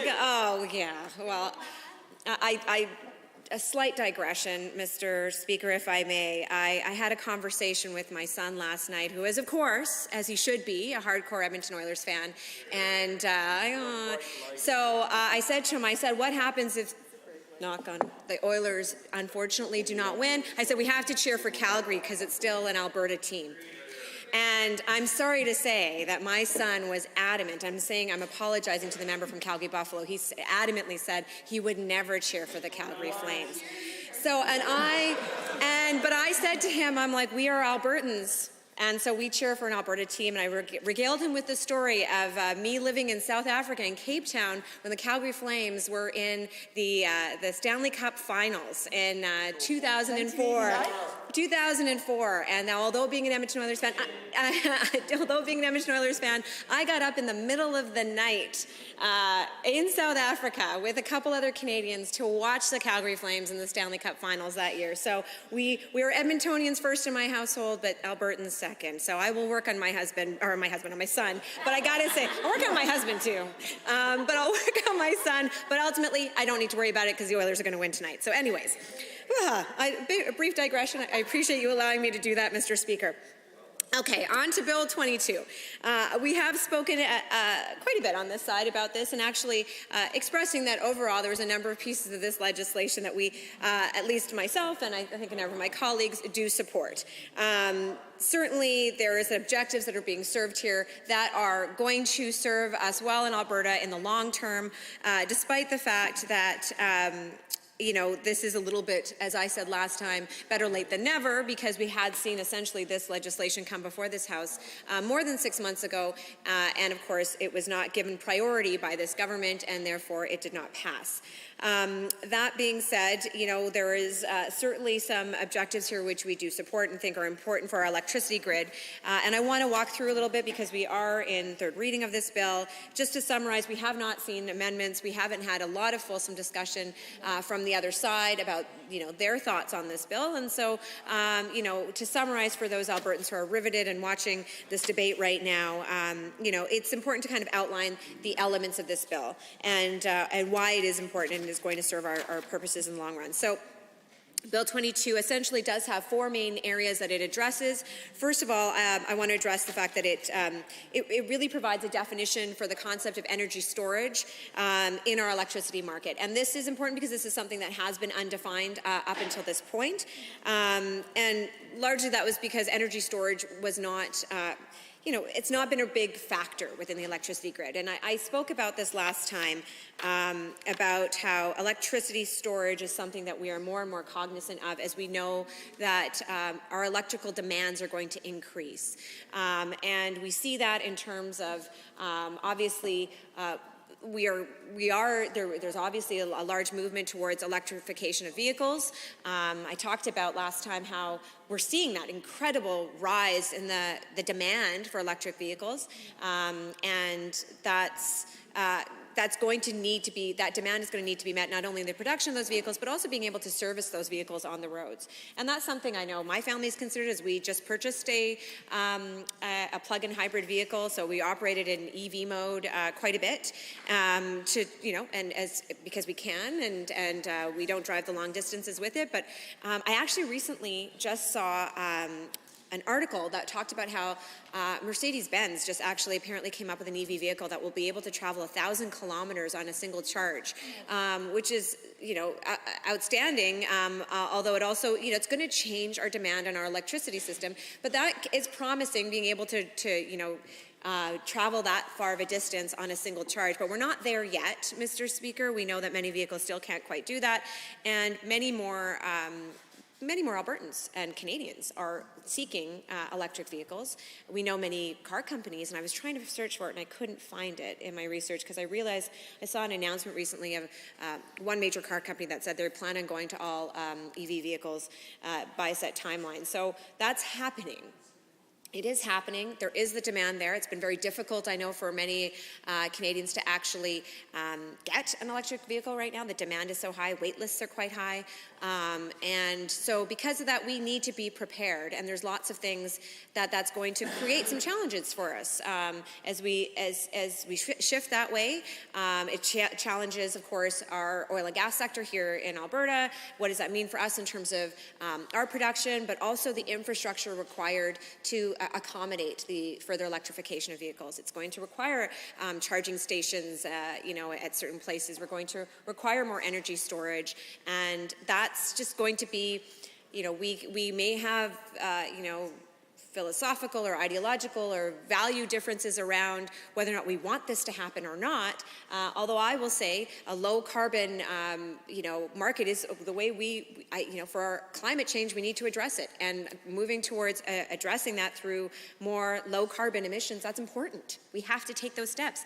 We recognize the impact of climate change. So there's definitely some significant value moving away from high carbon transmission. But at the same time, you know, we have to be cognizant about whether or not we're ready to do that, the implications, because there are certainly environmental implications of moving to further electrification as well, and nobody's denying that. So managing all of those, but again, the global market and the way the demand is going, we will see further demands on our electricity system. So moving towards energy storage and talking about that as a key part of our electrical grid is important. And so this bill, as I understand it, essentially does allow for, you know, more companies to be able to, well, so it addresses the, sorry, I should just say it goes back a bit. It addresses the regulatory issues around energy storage projects, and actually, you know, makes it clear that, for example, the Alberta Utilities Commission will bring energy storage under their processes and clarifies how storage has to follow the rules and mandates of the electricity market. So that's a little bit different than what was happening before because it wasn't defined or regulated. And essentially, it recognizes that this is going to support more energy storage projects going into the future. So a number of pieces of legislation are amended by this bill to allow for that. But the other piece, of course, that Bill 22 does is it allows for unlimited self-supply with export. And, you know, what that means, Mr. Speaker, is that, you know, self-supply is the electricity that is produced and consumed on site and then hence not usually supplied through the grid. So somebody's generating that electricity on their own property, and they're not necessarily buying it from the grid. And usually that's treated differently because of the fact that they aren't accessing the grid, but there may be times where they do access the grid, because even if you're a self-supplier, for example, if somebody might think about a solar panel on their home, they're able to generate some electricity, but there may be times where they need to still access the grid.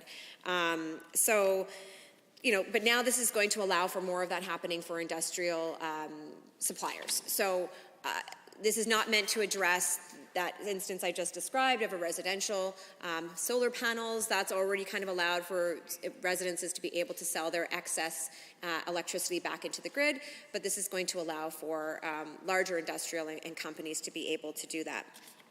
And so, again, more and more of, I think, a realization that the grid is going to be supplied in different ways as we move to different types of electricity generation as well as different types of electricity use. So, you know, the bill, it has a number of other changes. It requires distribution facility owners to prepare long-term distribution system plans, which will have to receive regulatory approval.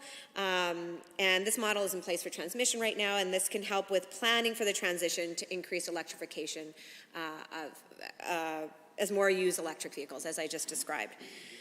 So these are all things, you know, when I talk about, you know, these are good ideas, these are good things we support doing.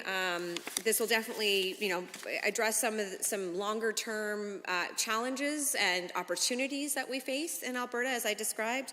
But I think we also have to continue to be cognizant of the fact that there are pressing needs facing Albertans right now when it comes to electricity rates and natural gas rebates in particular.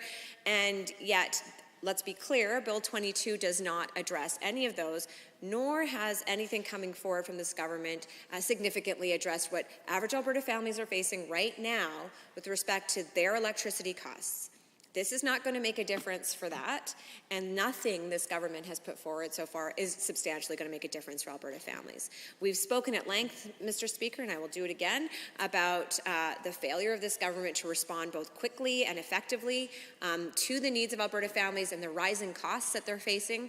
Not only have they failed to respond, but of course they've exacerbated and caused some of the huge increases that families are facing, whether it be in their property taxes, the increase to tuition, the increase in their car insurance. In fact, we know that was directly as a result of this government caring more about the lobbyists who, within basically a month of this government being elected, was knocking on their door saying, lift that rate cap on insurance rates. And sure enough, this government was quick to respond to them and to allow for Albertans' car insurance rates to go through the roof. And yet they have they're not quick to respond at all to the needs of Alberta families. We know that the regulations that have now been released around the electricity and natural gas rebates, so first of all, there is no clear timeline for the natural gas rebates. We don't even know that that's ever going to happen. Even the electricity rebates, well, that's not going to happen. Well, December, Mr. Speaker. And if you're an Alberta family who's been paying hundreds of dollars more every month, it's no big deal, right? You can wait till December, and December's not really, I mean, that's not an expensive month for anybody, right? And it's like, that's not expensive or anything. So go ahead, wait till December, and they hope it'll come out by December. As a reminder, Mr. Speaker, we stood in this House and demanded that there be action and rebates issued to Albertans by the end of the month we are currently in, Mr. Speaker, by May.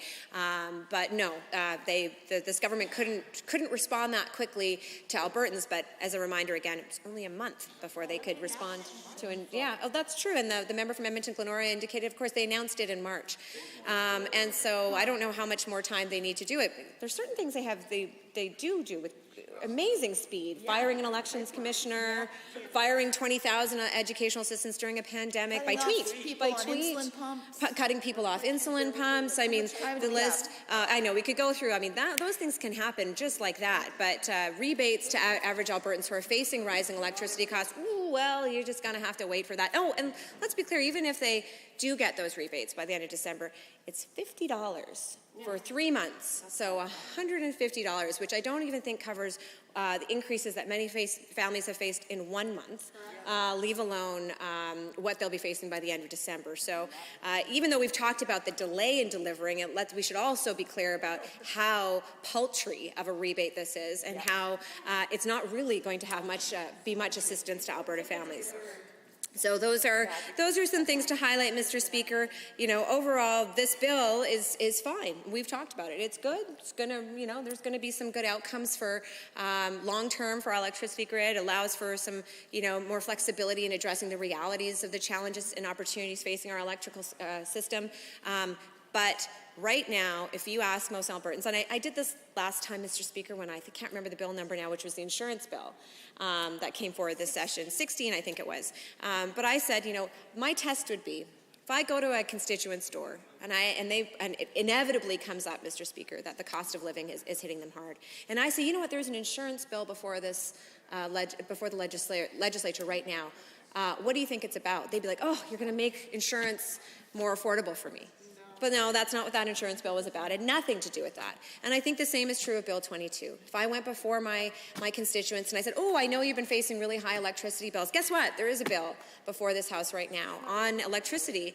They would think, oh, good, there's going to be that relief that I need to manage. And then we'll say, no, actually, that's not what this bill is about. So I think throughout this session, we have seen that this government is not actually responding at all to what Albertans are saying. And it seems like they are not committed to actually helping out the very people that they're supposed to represent. But luckily for Albertans, Mr. Speaker, the official opposition and the Alberta NDP are prepared to do that, and we will continue to do that, Mr. Speaker. Thank you very much. Thank you, Honourable Member. I see the Honourable Member from Edmonton City Centre has risen. Thank you, Mr. Speaker. I appreciate the opportunity to rise and speak to Bill 22, the Electricity Statutes, Modernizing Alberta's Electricity Grid Amendment Act 2022, at third reading. And I can see, Mr. Speaker, that, for all members in the House, this is very riveting and scintillating debate. One might say the atmosphere is electric in the House as we continue this debate. Thank you. Thank you. I will not be here all week, but please try the veal. Mr. Speaker, what we have in front of us today is a bill that is looking to address issues that the government sees within the electricity market. So when this bill was introduced, the Associate Minister for Natural Gas, also responsible for electricity, said that this bill would be a step towards eventually, at some point, seeing a reduction in costs for average Albertans from electricity. One of the ways this bill does that is by allowing unlimited self-supply. So that is allowing more industries more companies, others, to create and use their own electricity and then sell it back onto the grid. In this way, Mr. Speaker, looking to create additional capacity in the system that isn't dependent on the major power providers. That then, to my understanding, looking to increase competition in the market. And then that, the hope being that that will bring prices down. Because what we have in fact seen, as noted by economist Blake Schaefer and others in Calgary in a report they released, is that the largest portion, the biggest reason that electricity prices have gone up is simply because the major power companies have decided to put them up because they decided they needed more profit. Now, you can certainly, now to be clear, what Mr. Schaefer is not necessarily saying that this was gouging on the part of these companies. It was, what he notes is that there was perhaps some calculation on their part that their costs would be increasing or that they had other expenses. But the fact is, over the last few years, power companies in Alberta have reaped much higher profits by raising the price of electricity, and they have the ability to do that due to a lack of competition in the market and a decision by this government to remove the cap that existed on electricity prices, thus allowing those companies to simply freely raise those rates as they saw fit. So that has brought us to the situation where we have here. Now, of course, this is a government that came in with a very distinct agenda, Mr. Speaker. I don't think anyone would argue that this government did not come in saying they had a lot of things that they wanted to do.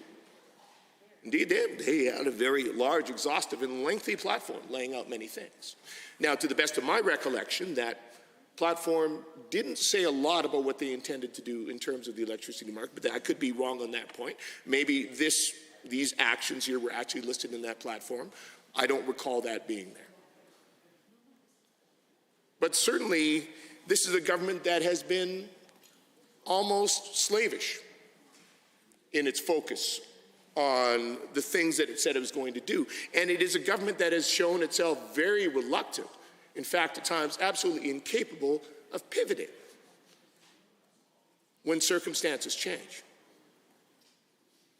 And unfortunately, that's what we have seen in so many respects, and that is what has led, in many respects, to soaring costs for Albertans in so many areas. This government decided it was going to remove the cap on insurance rates, regardless of what the impact might be. And what has the impact been? It has been soaring insurance rates for Albertans. Albertans paying much higher prices. And the government has offered no solution for this so far. They've focused on that thing they said they were going to do. And it has been the same with the removal of the cap on electricity and natural gas. As we have seen these prices soar, the government has remained steadfast that they would not take action on that. Instead, what they do is they say, well, eventually we will do something that may make a difference somewhere down the line.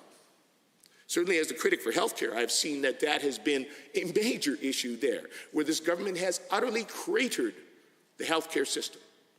We're in a crisis, Mr. Speaker. The government says, well, this is not unprecedented. Frontline healthcare workers absolutely disagree. I can't even count now the number of doctors, nurses, others who are the frontline people in the system who are standing up and saying, this is absolutely unprecedented.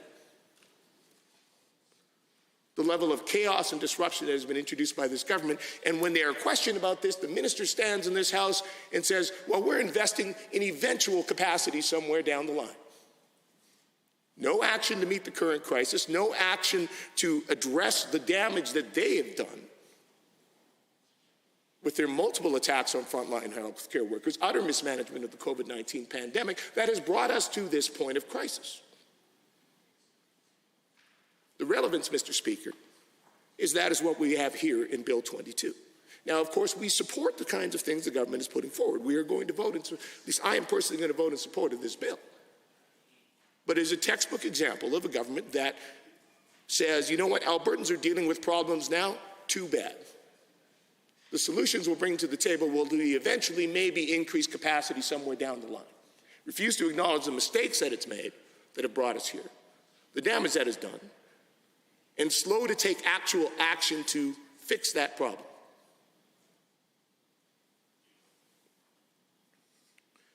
So certainly, I agree that offering folks the opportunity to store more electricity, put that back out onto the market, sell that into the market, make use of it themselves, that indeed is likely to relieve some pressure on the system somewhere down the line. But you know, the thing is, Mr. Speaker, the Associate Minister of Natural Gas said that the government has no timelines or targets for adding capacity to the grid. They have no sense of when any of these benefits might actually accrue to the system. And that is, again, something we repeatedly see with this government. Their investments in healthcare, they say they like to brag and try to deflect from the fact that they have driven doctors out of the Red Deer Regional Hospital, utterly cratered their ability to provide service, diverting surgeries, ambulances lined up outside the door because they can't get into the emergency room. The government says, but we have put the money in to expand the Red Deer Regional Hospital in 4 or 5 years. Of course, they have not provided any details, no timelines, no specifics, which is what I hear from the healthcare workers and the folks at the hospital, as well as from municipal leaders and others there. They really want to see. But here we have a bill which indeed may be successful, but for which the government can provide no timelines or targets for when it will add capacity to the grid, much like this government was unable to, and still is somewhat unable to, tell Albertans when they will actually receive the rebate, which is the sole step this government has taken to address the soaring rates in electricity. Today marks 100 days, Mr. Speaker, since the Premier and this government first promised a rebate on natural gas. 100 days. And it was sometime after that that they eventually got around to saying, oh yes, and electricity too.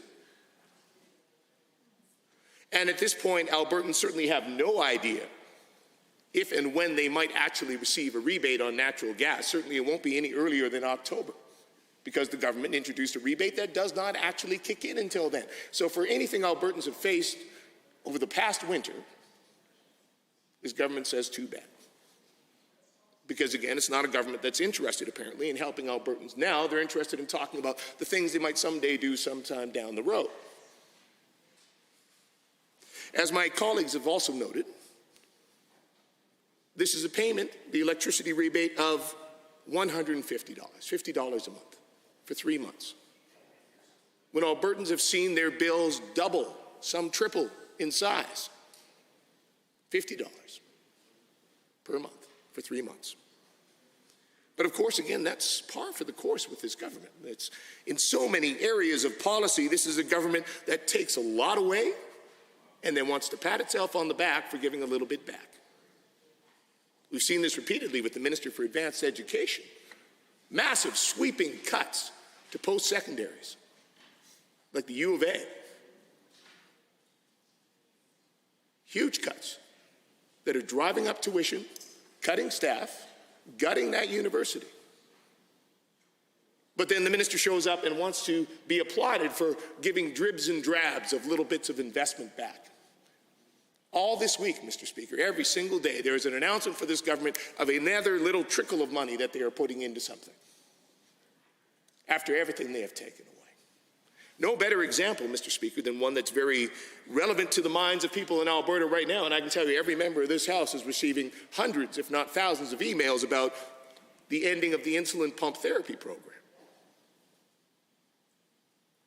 Now, when the government made the announcement they were canceling this program, they were patting themselves on the back saying, hey, we are going to give people access to far better technology, newer insulin pumps. No details, Mr. Speaker, on how that actually is intended to work. No details at all on any of this, really, other than that they intend to force Albertans to move on to external insurance plans, private health insurance, to pay for something that up until now had been covered by government, and now that they are going to be facing likely increased costs. How much exactly, we don't know, because again, the government will not release those details or speak to that. They simply repeat the same talking points over and over and over. So here we have the government taking something major away and then trying to spin that as if they are giving something good back. And again, as we have here in this situation, unable to provide an actual timeline or any information on that. No detail, Mr. Speaker,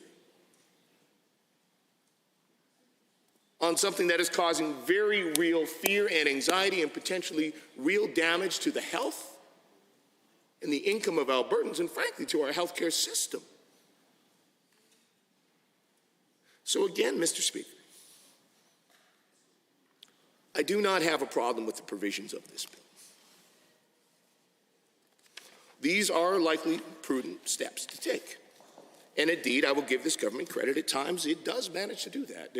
We have an awful lot of administrative legislation that comes in front of this House. It seems there are some folks in this government that love to spend time consolidating bills and pulling things together and doing that administrative work. And as much as that's not generally my interest, Mr. Speaker, it's admittedly, perhaps at times that needs to be done.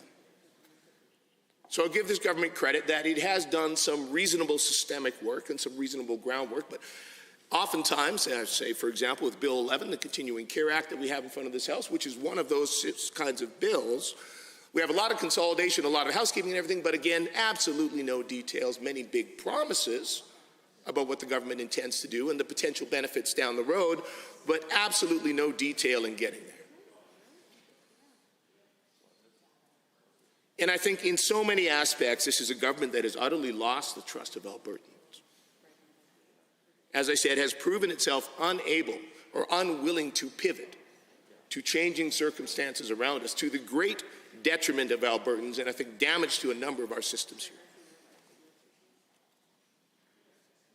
So it's my hope that, Bill 22, these provisions will indeed have the effect that the government hopes they have.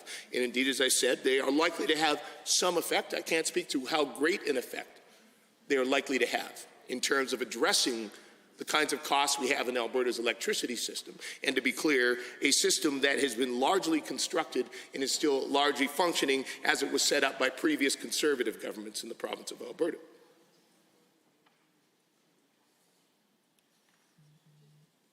But I recognize there is indeed work that needs to be done.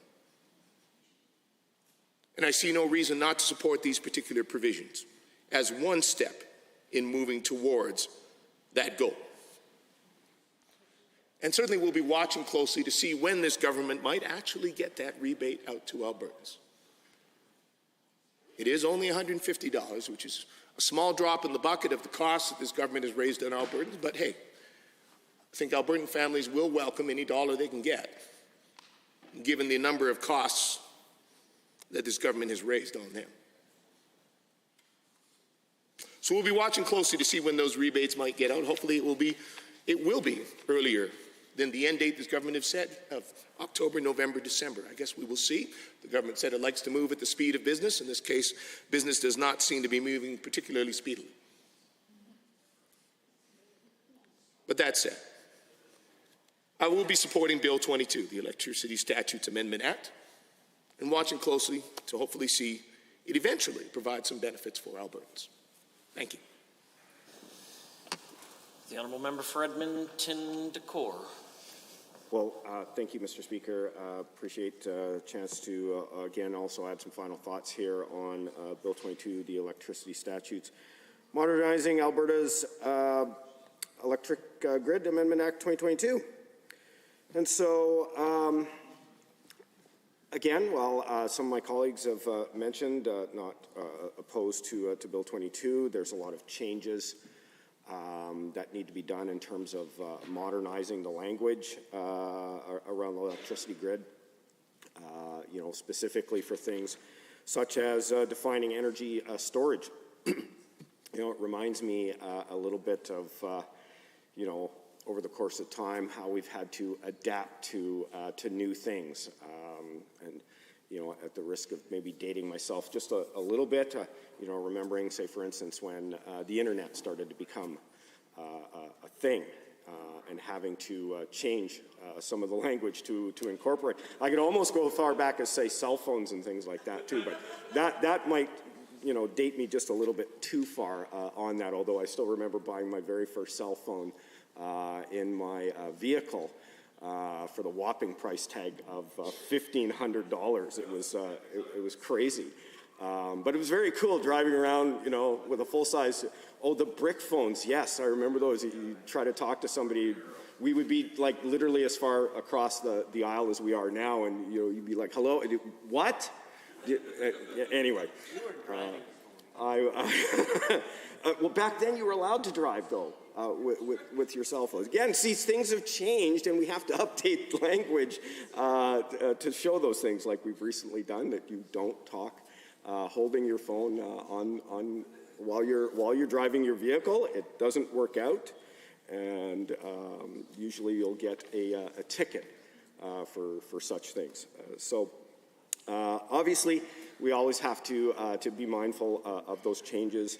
I remember a discussion I had participating in one of the Council of State Government conferences down in the U.S., and the whole topic around autonomous vehicles.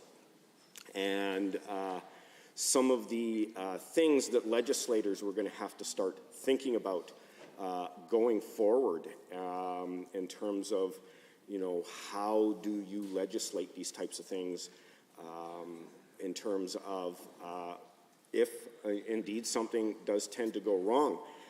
And I can tell you that some of the conversation was actually quite frightening, Madam Speaker, because the level of responsibility in terms of, you know, how do you come up with that language to deal with the situation. And I have to say that by the time I was at the end of that discussion around autonomous vehicles, I was hoping that any kind of legislation that would need to come forward with that in terms of new technology changes, hopefully I would be retired at that point, and I would leave that to the younger generation to try to work through.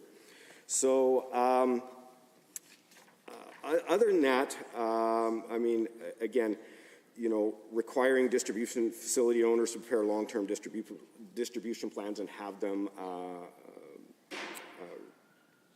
go through a regulatory approval process, and sections with of course, dealing with dissolving the balancing pool. And so, as I'd mentioned, not really any problems with some of those changes. But I have to mention my friend from Edmonton Centre, who had mentioned some of the opening comments from the Minister of Gas, saying that a step towards reducing costs for Albertans. It was interesting because I actually forgot that during his opening comments. And it kind of reminds me of, you know, when this government was first elected, came in and wanted to stop the direction of the type of market that Alberta had with that. And of course, the only other jurisdiction in all of North America that shared that same type of market was Texas. And we all know the saying that everything is bigger down in Texas, and that was including their electricity bills, which was part of the reason why we had been looking at going in another direction, like just about every other jurisdiction. But of course, that was halted, and sure enough, you know, just like Texas and their big electricity bills, now Alberta shares that same problem. So perhaps maybe, you know, the minister probably should have maybe paused for a moment and took a look around as to what was going on. But nonetheless, that does bring us to the point, as some of my colleagues had mentioned, that Albertans' energy bills have spiked dramatically. I'd even mentioned in the House one of my constituents that came to my office with a bill for $500, and he said that was, you know, the second one that he's seen. I'm assuming he's probably seen two or three more, and he's still, of course, waiting for a paltry rebate of $150 that for some reason the minister can't seem to get out the door. And I don't buy the whole argument that he made at the time that you know, the opposition was simply slowing things down, because as we know, that that debate is concluded. That bill was passed. Why hasn't that rebate still gotten out the door yet? What's holding it up now? Can't be me. The government controls the purse strings. I certainly don't. So, why are people still waiting for this to be able to help them out? And the situation of my one constituent, who's now, I'm going to guess, got at least 3 months worth of bills totaling $1,500, and you're going to help them out with a mere 10% of that. On top of all of the other costs that we've seen Albertans have to face because of the decisions by the UCP government. Rising insurance costs. I've mentioned some of the numbers that I've seen from constituents who've contacted my office over that. Rising school fees that people are facing. And then with all that stress of that and trying to make ends meet, they try to get away, going camping or something. Now all of a sudden they're facing fees for that as well. And so it's actually not even to the point where people are getting nickeled and dimed because it's much worse than that. So, I guess with my friend from Edmonton Centre talking about a step towards reducing, I would suggest that the minister maybe speed up and take several steps quickly in terms of helping out Albertans. And the first one is get the $150 out the door already. What is the holdup? So, but again, as I've mentioned, changes around energy storage. So we have to keep up with that, and I know my friend from Edmonton Whitewood had gone through that section quite effectively around that. And also talking about, allowing unlimited self-supply with export. Now, it's unfortunate because of the number that was set here of, I believe it was 5 megawatts. If I'm wrong on that, I'm happy to stand corrected. But likely that's only going to be able to affect industrial producers with that number. So it's not really going to allow anybody smaller than that to be able to participate in that. So I don't know if that was, maybe just an unintended consequence, or why potentially the minister had looked at sort of locking out anybody smaller than that from potentially being able to get energy back onto the grid that they're not using or over producing on. And so, unfortunately, we've never really heard any of the answers to these questions, which just it would have been nice to have heard a little bit from that. So, and also one of the other comments that I know my friend from Edmonton Whiteman had brought up was around the delay of this bill coming forward initially, because we did, of course, see one iteration of this bill earlier, Bill, I believe it was 86. I could be wrong on that, but in any case, very similar to what we're seeing here in Bill 22, with a few slight changes. Again, simply asking the minister why that was the case, why the delay in bringing that original bill forward, only to then later, 6 months later, bring forward pretty much almost the same bill.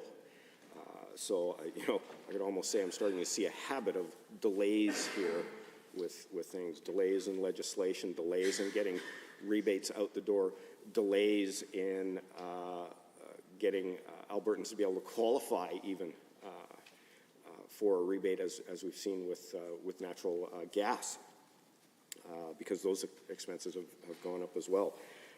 So it's unfortunate that we can't seem to get just some of these simple answers so that we can go back to our constituents and explain to them, why these kinds of things are happening, rather than just, unfortunately, having to shrug our shoulders and saying, well, the government won't tell us why. They won't provide an explanation. Unless, of course, the only other thing I can think of is the answers that they would actually give, they know Albertans aren't going to like, which we've certainly seen over the course of the 30th legislature here. My friend from Edmonton Centre and myself in just the previous debate on this bill around the changes, like I said, to insulin pumps. They probably didn't talk to anybody because they knew they would get some significant pushback on that. So, again, I guess when it comes to updating the language, I don't necessarily have any issues. I don't see why this bill can't go through. I guess, just one more example of a missed opportunity with which to be able to improve the situation for Albertans. We'll just have to keep waiting, hoping that some of these changes, which will be this step towards reducing their costs, will come a little bit sooner rather than later, because as my colleagues have said, Albertans need that help right now. Well, they actually needed it several months ago, but I guess for the purposes of the discussion today, they need it right now. So I would highly encourage the Minister of Gas to step on the gas. You're saving 13 cents a litre now, so let's get that truck moving quickly, get it to the bank, deposit that money, and get it out to Albertans immediately, because I guess something is better than nothing. But as I said, I don't have really any problems with Bill 22. We do need to update things as situations change and new technologies come on board, new ways of thinking that have just never ever happened before in the past. So I look forward to supporting it, and hopefully maybe at some point here in later stages of third reading, we might get a chance to hear from the minister and in his final comments be able to at least quickly answer some questions that have come up throughout debate, so that we can go back to our constituents and provide them with fulsome answers, rather than simply shoulder shrugging, saying, well, the government never tells us anything. So thanks very much. Are there others to join the debate? The Honourable Member for Edmonton Millwoods. Thank you very much, Madam Chair. It's a pleasure to rise this morning to join in debate on Bill 22, the Electricity Statutes, Modernizing Alberta's Electricity Grid Amendment Act 2022 at third reading. And through second reading, through committee of the whole, and now at third reading, we've had the opportunity to consider Bill 22. Now, we did also have the ability to essentially consider Bill 22 in the fall when it was first introduced and then not passed at that time. My understanding was that the government needed to do a significant amount of additional consultation and development on this piece of legislation prior to bringing it back here for our consideration in the spring. And so I'm pleased that the government has been able to go and do that additional consultation. Inadequate consultation is certainly a recurring theme when it comes to legislation introduced by this government, and something I've spoken about a number of times in this place as we have debated a number of different bills this particular session. As some of my colleagues have noted, in many of the pieces of legislation this session does tend to be a bit of an administrative nature to them. Here with Bill 22, Electricity Statutes, As in the title, modernizing is absolutely the name of the game, and let me say early in my remarks, Madam Speaker, that I will be pleased to support Bill 22, but I'm glad I have the opportunity to offer some comments. Bill 22 is going to modernize by defining energy storage, something that's currently lacking in our current legislation, is going to make sure that we've got the rules around self-supply and export and allowing unlimited self-supply and export. Self-supply, of course, Madam Speaker, being electricity that's produced and consumed on site and not supplied through the grid. Bill 22 is going to require distribution facility owners to prepare long-term distribution system plans that will need to get approval, and will deal with dissolving of the balancing pool. Now, during debate on Bill 22, certainly much has been said about the cost of utilities on Alberta consumers. And I would like to note, as I prepared to respond to this bill in third reading, that during the committee process, there was an amendment introduced, Amendment A1, that would have stopped the UCP government from adding more fees onto Alberta families. The amendment essentially suggested that administrative fees would rather be charged to the utility companies, to the electricity generators within the system. Now, the fees are coming as a result of the dissolvement of the balancing pool, and the official opposition was seeking to limit the costs to Alberta families, given the high costs that have been piled on, not only in the utility sector, but in a number of other ways. And certainly this is something I hear about a great deal with my constituents in Millwoods. But Madam Speaker, as I reviewed the debate, because we do not always have the opportunity to be in the chamber for every stage of debate and for every speaker, and I am more than happy to be corrected, but it appears that the government and the Minister of Natural Gas and no member of Executive Council chose to respond to that amendment and to explain to the official opposition or to the public why they were rejecting an amendment that would have saved costs from going to Alberta families. Now, that amendment was discussed across different sittings. There were different people speaking to it, and yet the government never chose to respond to that. Please, thank you very much. Thank you, Madam Speaker. I appreciate the opportunity to briefly intervene. I appreciate my colleague from Edmonton Millwoods raising this issue. Of course, in my debate, I noted that I did not have significant concerns with the aspects of this bill, but certainly the one she is raising is one that was of concern. I do appreciate she brought this amendment forward, or that our caucus did. I was just wondering if she could outline a bit of the detail about the kinds of potential costs Albertans could face due to the government's lack of consideration on that. Thank you very much to the honourable member.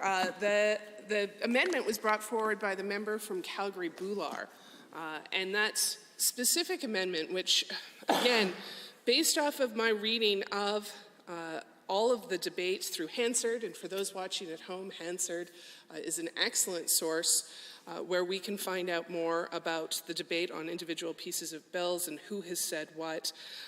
It was amending Section 1, Subsection 6, specifically to ensure that the administrative fees to the Alberta Utilities Advocate would not be charged to anyone but the utilities. Now, my understanding from this amendment is that the administrative fees are resulting from the dissolvement of the balancing pool. And at the time, the MLA from Calgary-Boular-McCall put forward a very reasonable argument that it would not be fair or reasonable for Albertans to be charged with those additional fees. And he and others who spoke to this amendment went on to outline the number of ways in which Alberta families have been hit with additional fees because of the UCP government. Starting with, if we just speak about the electricity and energy world, the UCP government removed the rate cap on electricity prices, and now Albertans are paying more. That removal of that rate cap has directly led to the spike in utility prices that Albertans pay. Now, much has been said as to why those prices are spiking, but we know from research from some very learned colleagues, economists, like University of Calgary economist Blake Schaefer, in recent reports that have been widely reported in the media, we know that the largest factor in the record high power prices are profits at this moment. Because, of course, market power is being exercised by the few electricity generators we have in this system, and power companies have pulled in nearly 5 times the profit during winter rate spikes, according to this. And the economist, Mr. Schaefer, was quoted as saying, simply put, they have more control of the supply in the market and they are charging more. And so that is one additional cost that I've certainly heard about when talking to my constituents. But at the same time as the UCP government removed the rate cap, and is now, through Bill 22, putting in an ability to continue to put additional charges on to the Alberta public rather than accepting an amendment from the official opposition. At the same time as we're seeing that, we're seeing natural gas prices increase. We are seeing the UCP government updating the tax code to essentially create a tax on inflation, something that the Premier, when he was a member of the Canadian Taxpayers Federation and for much of his time in federal government, spoke against as something he referred to as sneaky bracket creep. Those increases are costing families roughly $500 more. At the same time as we've seen these electricity and utility prices increasing, we are seeing tuition increasing at universities. We are seeing inflation impact food prices as well as other costs for families. Certainly we've seen gas prices rising to a huge extent, park fees, school fees, on and on and on. These costs continue to go up. I may be repeating myself, but I have to make the point that insurance costs as well. Again, similar to removing the rate cap on electricity, the UCP government chose to remove the cap on insurance prices that were keeping insurance to reasonable increases for Alberta families rather than 30 or higher % increases on insurance. So we're in this environment of increased costs, and the official opposition brings forward an amendment to stop the government from piling on more fees to Alberta families. And again, reviewing Hansard and prepared to be corrected and happy to be corrected, it appears that the government did not deign to rise to explain why they did not support the amendment or how they would be managing costs for families. And so in third reading, as we make our final comments on Bill 22 and reflect on the debate that has happened so far, the question I have is certainly, is the government not concerned about the additional costs that they're layering on to families? Because this bill, which I support, which is going to modernize the system, may also add costs to families. Now, in its introduction, the minister certainly said the bill would be a step towards reducing costs and should eventually bring costs down through the modernization pieces we were talking about around self-supply and export, being able to define energy storage, all some very long-term laudable goals. Unfortunately, not a lot of detail on timelines for when Albertans will have that relief. And not a lot of support for Albertans today. We've talked in this place about the importance for this government to provide support for Alberta families, and certainly back in March, the government did announce natural gas rebates, and following that, announced there would be electricity rebates as well. But here we are 100 days after that announcement, and the government has not provided the support to Alberta families who are experiencing high costs over the past several months, and instead have passed legislation that will allow for a very small $50 per month $150 total that might be delivered by December. In the case of the natural gas rebate, October at the earliest. So we're in a situation where the government keeps layering on costs, and even during the debate on Bill 22, the Electricity Statutes Amendment Act, not only did not accept an amendment that would have ensured additional costs were not layered onto Alberta families, very specifically did not speak to that amendment and is proceeding apace with this piece of legislation. Now, that does not change my support for it, but it certainly adds to my disappointment when it comes to dealing with this UCP government. The Minister from Natural Gas is certainly known as a colourful individual, very passionate about what he does in this place, and has certainly been very direct in why he believes costs have increased. But it differs significantly from what the experts have said and from what researchers at the universities have said. Now, to be clear, in the articles that have been published around profits being at the largest factor on record for high power prices, there's certainly an acknowledgement that there were lower power prices earlier across the last few years. But today, for the families, when I'm knocking on doors in Mill Woods, it's an incredibly stressful time and an incredibly expensive time. And we know that there are hundreds of thousands of Albertans who are within $200 of not being able to make their bills. We know that there are families that are being forced into very tough decisions because it is so difficult to make ends meet and to stretch every dollar. And so today we are talking about the importance of modernizing our electricity grid, but at the same time, when we're looking at an electricity statute here at third reading, I have to reflect that it's unfortunate that it does not do more to support Alberta families. And in fact, although the minister says it should eventually bring down costs, electricity costs, in the short term, it could also add administrative fees to Alberta families, and the government chose not to respond to the official opposition's amendment and to speak to how that would be managed.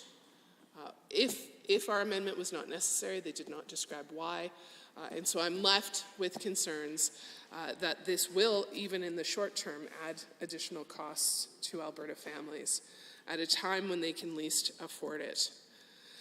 Now, a big part of why this legislation is necessary is, of course, the decarbonization that is happening in our utilities right now, because in response to what we're seeing when it comes to climate change and its impacts, the ability to really take full advantage of renewable electricity, both in the cost savings that it will provide, not only to individual families, but to companies and to Alberta as a whole, as well as the opportunity for job creation, I think is really important to reflect on in the debate. And I had the chance to review some of the comments from the member from Lethbridge West and the member for Edmonton Gold Bar, who really spoke to some of those opportunities and those benefits that this bill is helping us to take advantage of. And so I'm very pleased to be able to rise and reflect again on, thank you very much, Madam Chair. Are there others to join the debate on Bill 22? The Honourable Member for Edmonton McClung. Thank you, Madam Speaker. Really pleased to rise in debate this afternoon, or actually nearing noon, on Bill 22, the Electricity Statutes, Modernizing Alberta's Electricity Grid Amendment Act 2022. And in the spirit of the bill, one would have expected, Madam Speaker, to see a real recognition of the transition period that we're in with respect to energy, not only in Alberta, Madam Speaker, but globally.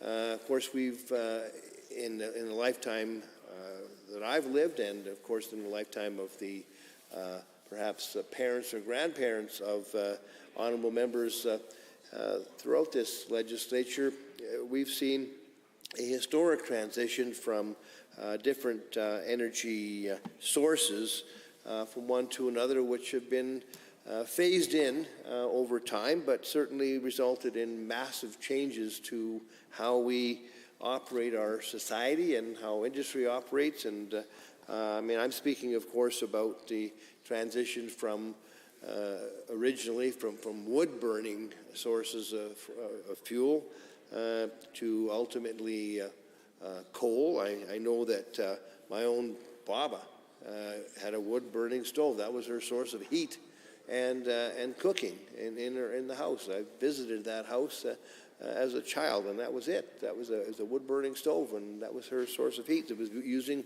wood. Coal, of course, was something that came afterwards, and we had an abundance of coal in this province. We still do, but we recognize there's health concerns with continuing to burn it. And those deposits were found close to the village of Thorhill, actually, where I spent some of my early years. And I remember making sure that the coal never got wet, because, of course, wet coal will heat and perhaps burn your house down. So when the coal delivery happened, and I helped my grandfather shovel that coal, because they had a coal-burning furnace, we made certain that there was no water coming in the chute that we shoveled the coal to. It was a major shift in transition from coal to natural gas when that furnace was converted to natural gas. Actually, no, to propane, Madam Speaker.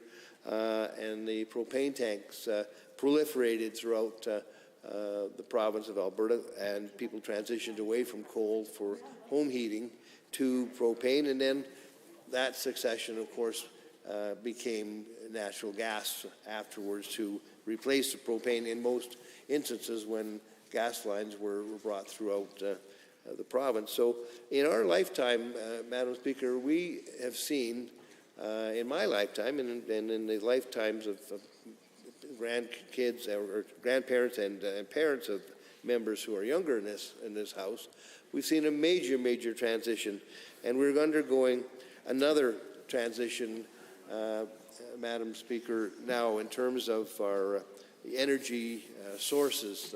There are many new sources of energy being contemplated to move away from the petroleum-based sources of energy production that we have relied upon for over 100 years. And that's, of course, due to global warming and greenhouse gas production that results from burning fossil fuels. Now, in bringing forward a piece of legislation, Madam Speaker, that is purportedly modernizing Alberta's electricity grid, as is postulated in the title of the legislation, one would have expected that we would have seen some recognition of this transition and some realization that there are some risks that we are facing with respect to the electricity grid, where we have brought in changes with this bill to assist the grid to accommodate battery power or battery storage, whether it be hydro pumping or other means of battery storage of power. That's certainly one element of the recognition that needs to be made of the new technology and the new movement away from fossil fuel consumption, but it also has a total silence, and this is a shocking silence to me, Madam Speaker, on the risk of cyber attack to our grid. There's nothing in this legislation. I scanned the bill itself, and I couldn't find anything that speaks to the risks that electricity grids, not only in Alberta, Madam Speaker, but globally face as a result of cyber attack. It was not long ago that in the United States, the infrastructure which moved gasoline from Texas to New York State, that a major pipeline, was shut down by a malware attack, a cyber attack that caused a shortage of gasoline in the United States. It was a huge issue of concern, and it really exposed the vulnerability that major infrastructure has to the internet and cyber attacks that might be sourced from there.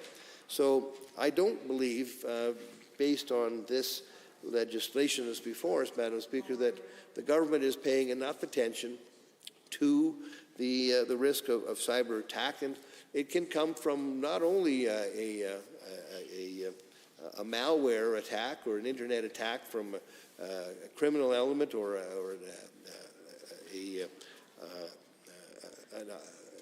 a country that has got bad intentions, but it also may come from what's called the Internet of Things. That is something that we were all more and more aware of, because everything from your fridge to your stove to, of course, your vehicles are becoming smart. And they, of course, require components that are produced around the world, namely chips, computer chips, that don't necessarily have the manufacturing oversight that one would hope they would have, and can be potentially embedded with malware software that will trigger on command from the vehicles or the appliances that they are part of, their components within. And I did attend an internet webinar about this topic, and it was hosted by some eminent scientists in the field, and they were bringing forward their concerns about this risk. And I think it's something we have to be aware of, Madam Speaker, that when we're considering the modernization of our electricity grid, that we really pay attention to the risk from cyber attack that might exist. And not only that, but from the risk from components that may be mass-produced in other countries that are not friendly necessarily, and pose a risk to the electricity grid in, for example, electric vehicles. That's something that we need to be aware of, because they do draw a fair bit of electricity, much more than your television or your fridge might do so at home. And if indeed a coordinated attack could be made to trigger the components, the software that's embedded in some of the chips in electric vehicles, it could potentially cause a surge in demand, a false surge in demand, or perhaps a shutdown of elements of the grid. So that was a very informative webinar that I attended, and I wanted to bring it to the attention of the House and the public to have people investigate a bit more thoroughly on their own, to ensure that they put pressure on the government to be very aware of and take steps when modernizing the electricity grid, when changing the legislation and regulations around the governance of the electricity grid, and taking into account the responsibilities that we want the generators of electricity and the transmitters of electricity to have in protecting that grid from cyber attack, that it be recognized in the legislation, and it's not. And I was pretty disappointed and startled to see that, Madam Speaker, but there's no mention of protecting the grid against a cyber attack. And there's evidence around us all over the place that this is something that we have to be cognizant of. The transition that we've gone through is more and more technologically advanced, and from the burning of wood to coal to petroleum, now to green energy, electrical, solar panels. All of these things are more vulnerable to cyber attack because they are actually exposed to the internet, and that is the potential meltdown of our grid is something that even the Auditor General mentioned in 2017 in a report saying that the more attention had to be paid to cybersecurity in our electrical grid. So I think it's incumbent upon us to make sure that we do pay attention to this risk and make sure that our grid isn't vulnerable to that threat. So another element that I wanted to mention, because in debate a day or two ago in this House, Madam Speaker, I spoke about and made comments about the phase out of coal for electrical generation in this province. And I commented that, of course, it was something that was done to actually save lives, and it actually did save lives.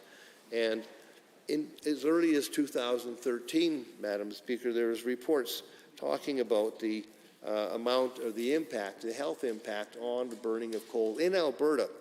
And it's a report that was put out by the, I believe it's the Pembina Institute, and estimated back then, in 2013, that the health impact costs associated with burning coal for electricity in Alberta are close to $300 million annually. And it was actually in the report released by Coalition of Canadian Health and Environmental Groups, not the Pembina Institute. And I'll table this later on, but it's a major source of information for those members opposite who were laughing and guffawing when I mentioned that phasing out coal was a health issue and was going to save lives. That it's something that they should read. It goes on to say in this report, Madam Speaker, that pollution from coal power contributes to thousands of asthma episodes every year. That's Dr. Robert Oliphant, President and CEO of the Asthma Society of Canada. On average in Alberta, a child visits an emergency department for asthma every 34 minutes, with pollution from coal power being a major contributor to these episodes. So, Madam Speaker, when I speak about phasing out coal as a positive for the health of Albertans, I wasn't doing so to elicit laughter from the other side of the House. I was doing so to bring forward facts that are hard and true. And we are seeing, and we have seen, a reduction in health impacts in Alberta, particularly to those asthma sufferers, and also a reduction in deaths since the phase out of coal.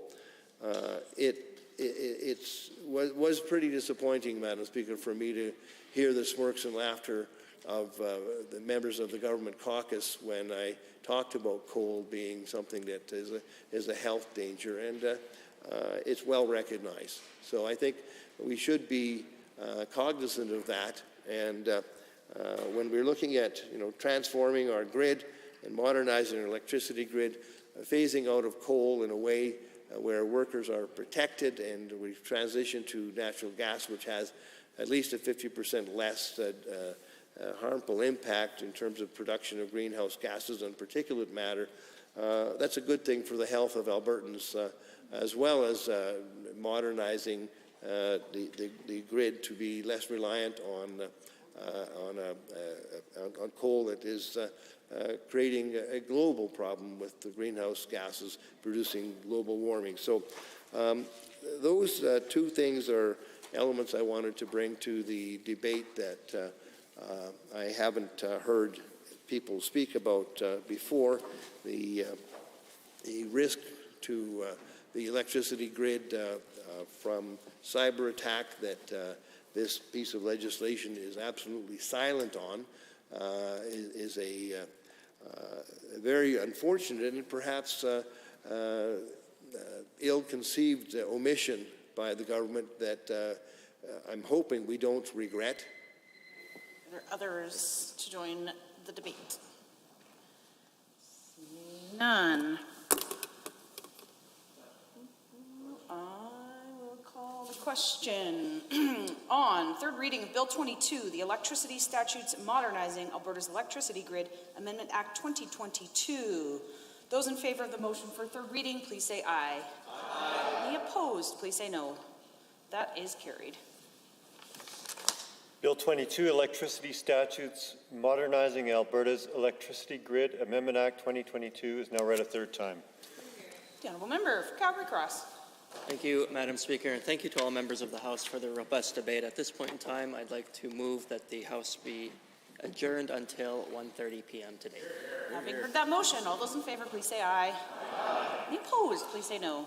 That is carried. House stands adjourned till 1:30 this afternoon.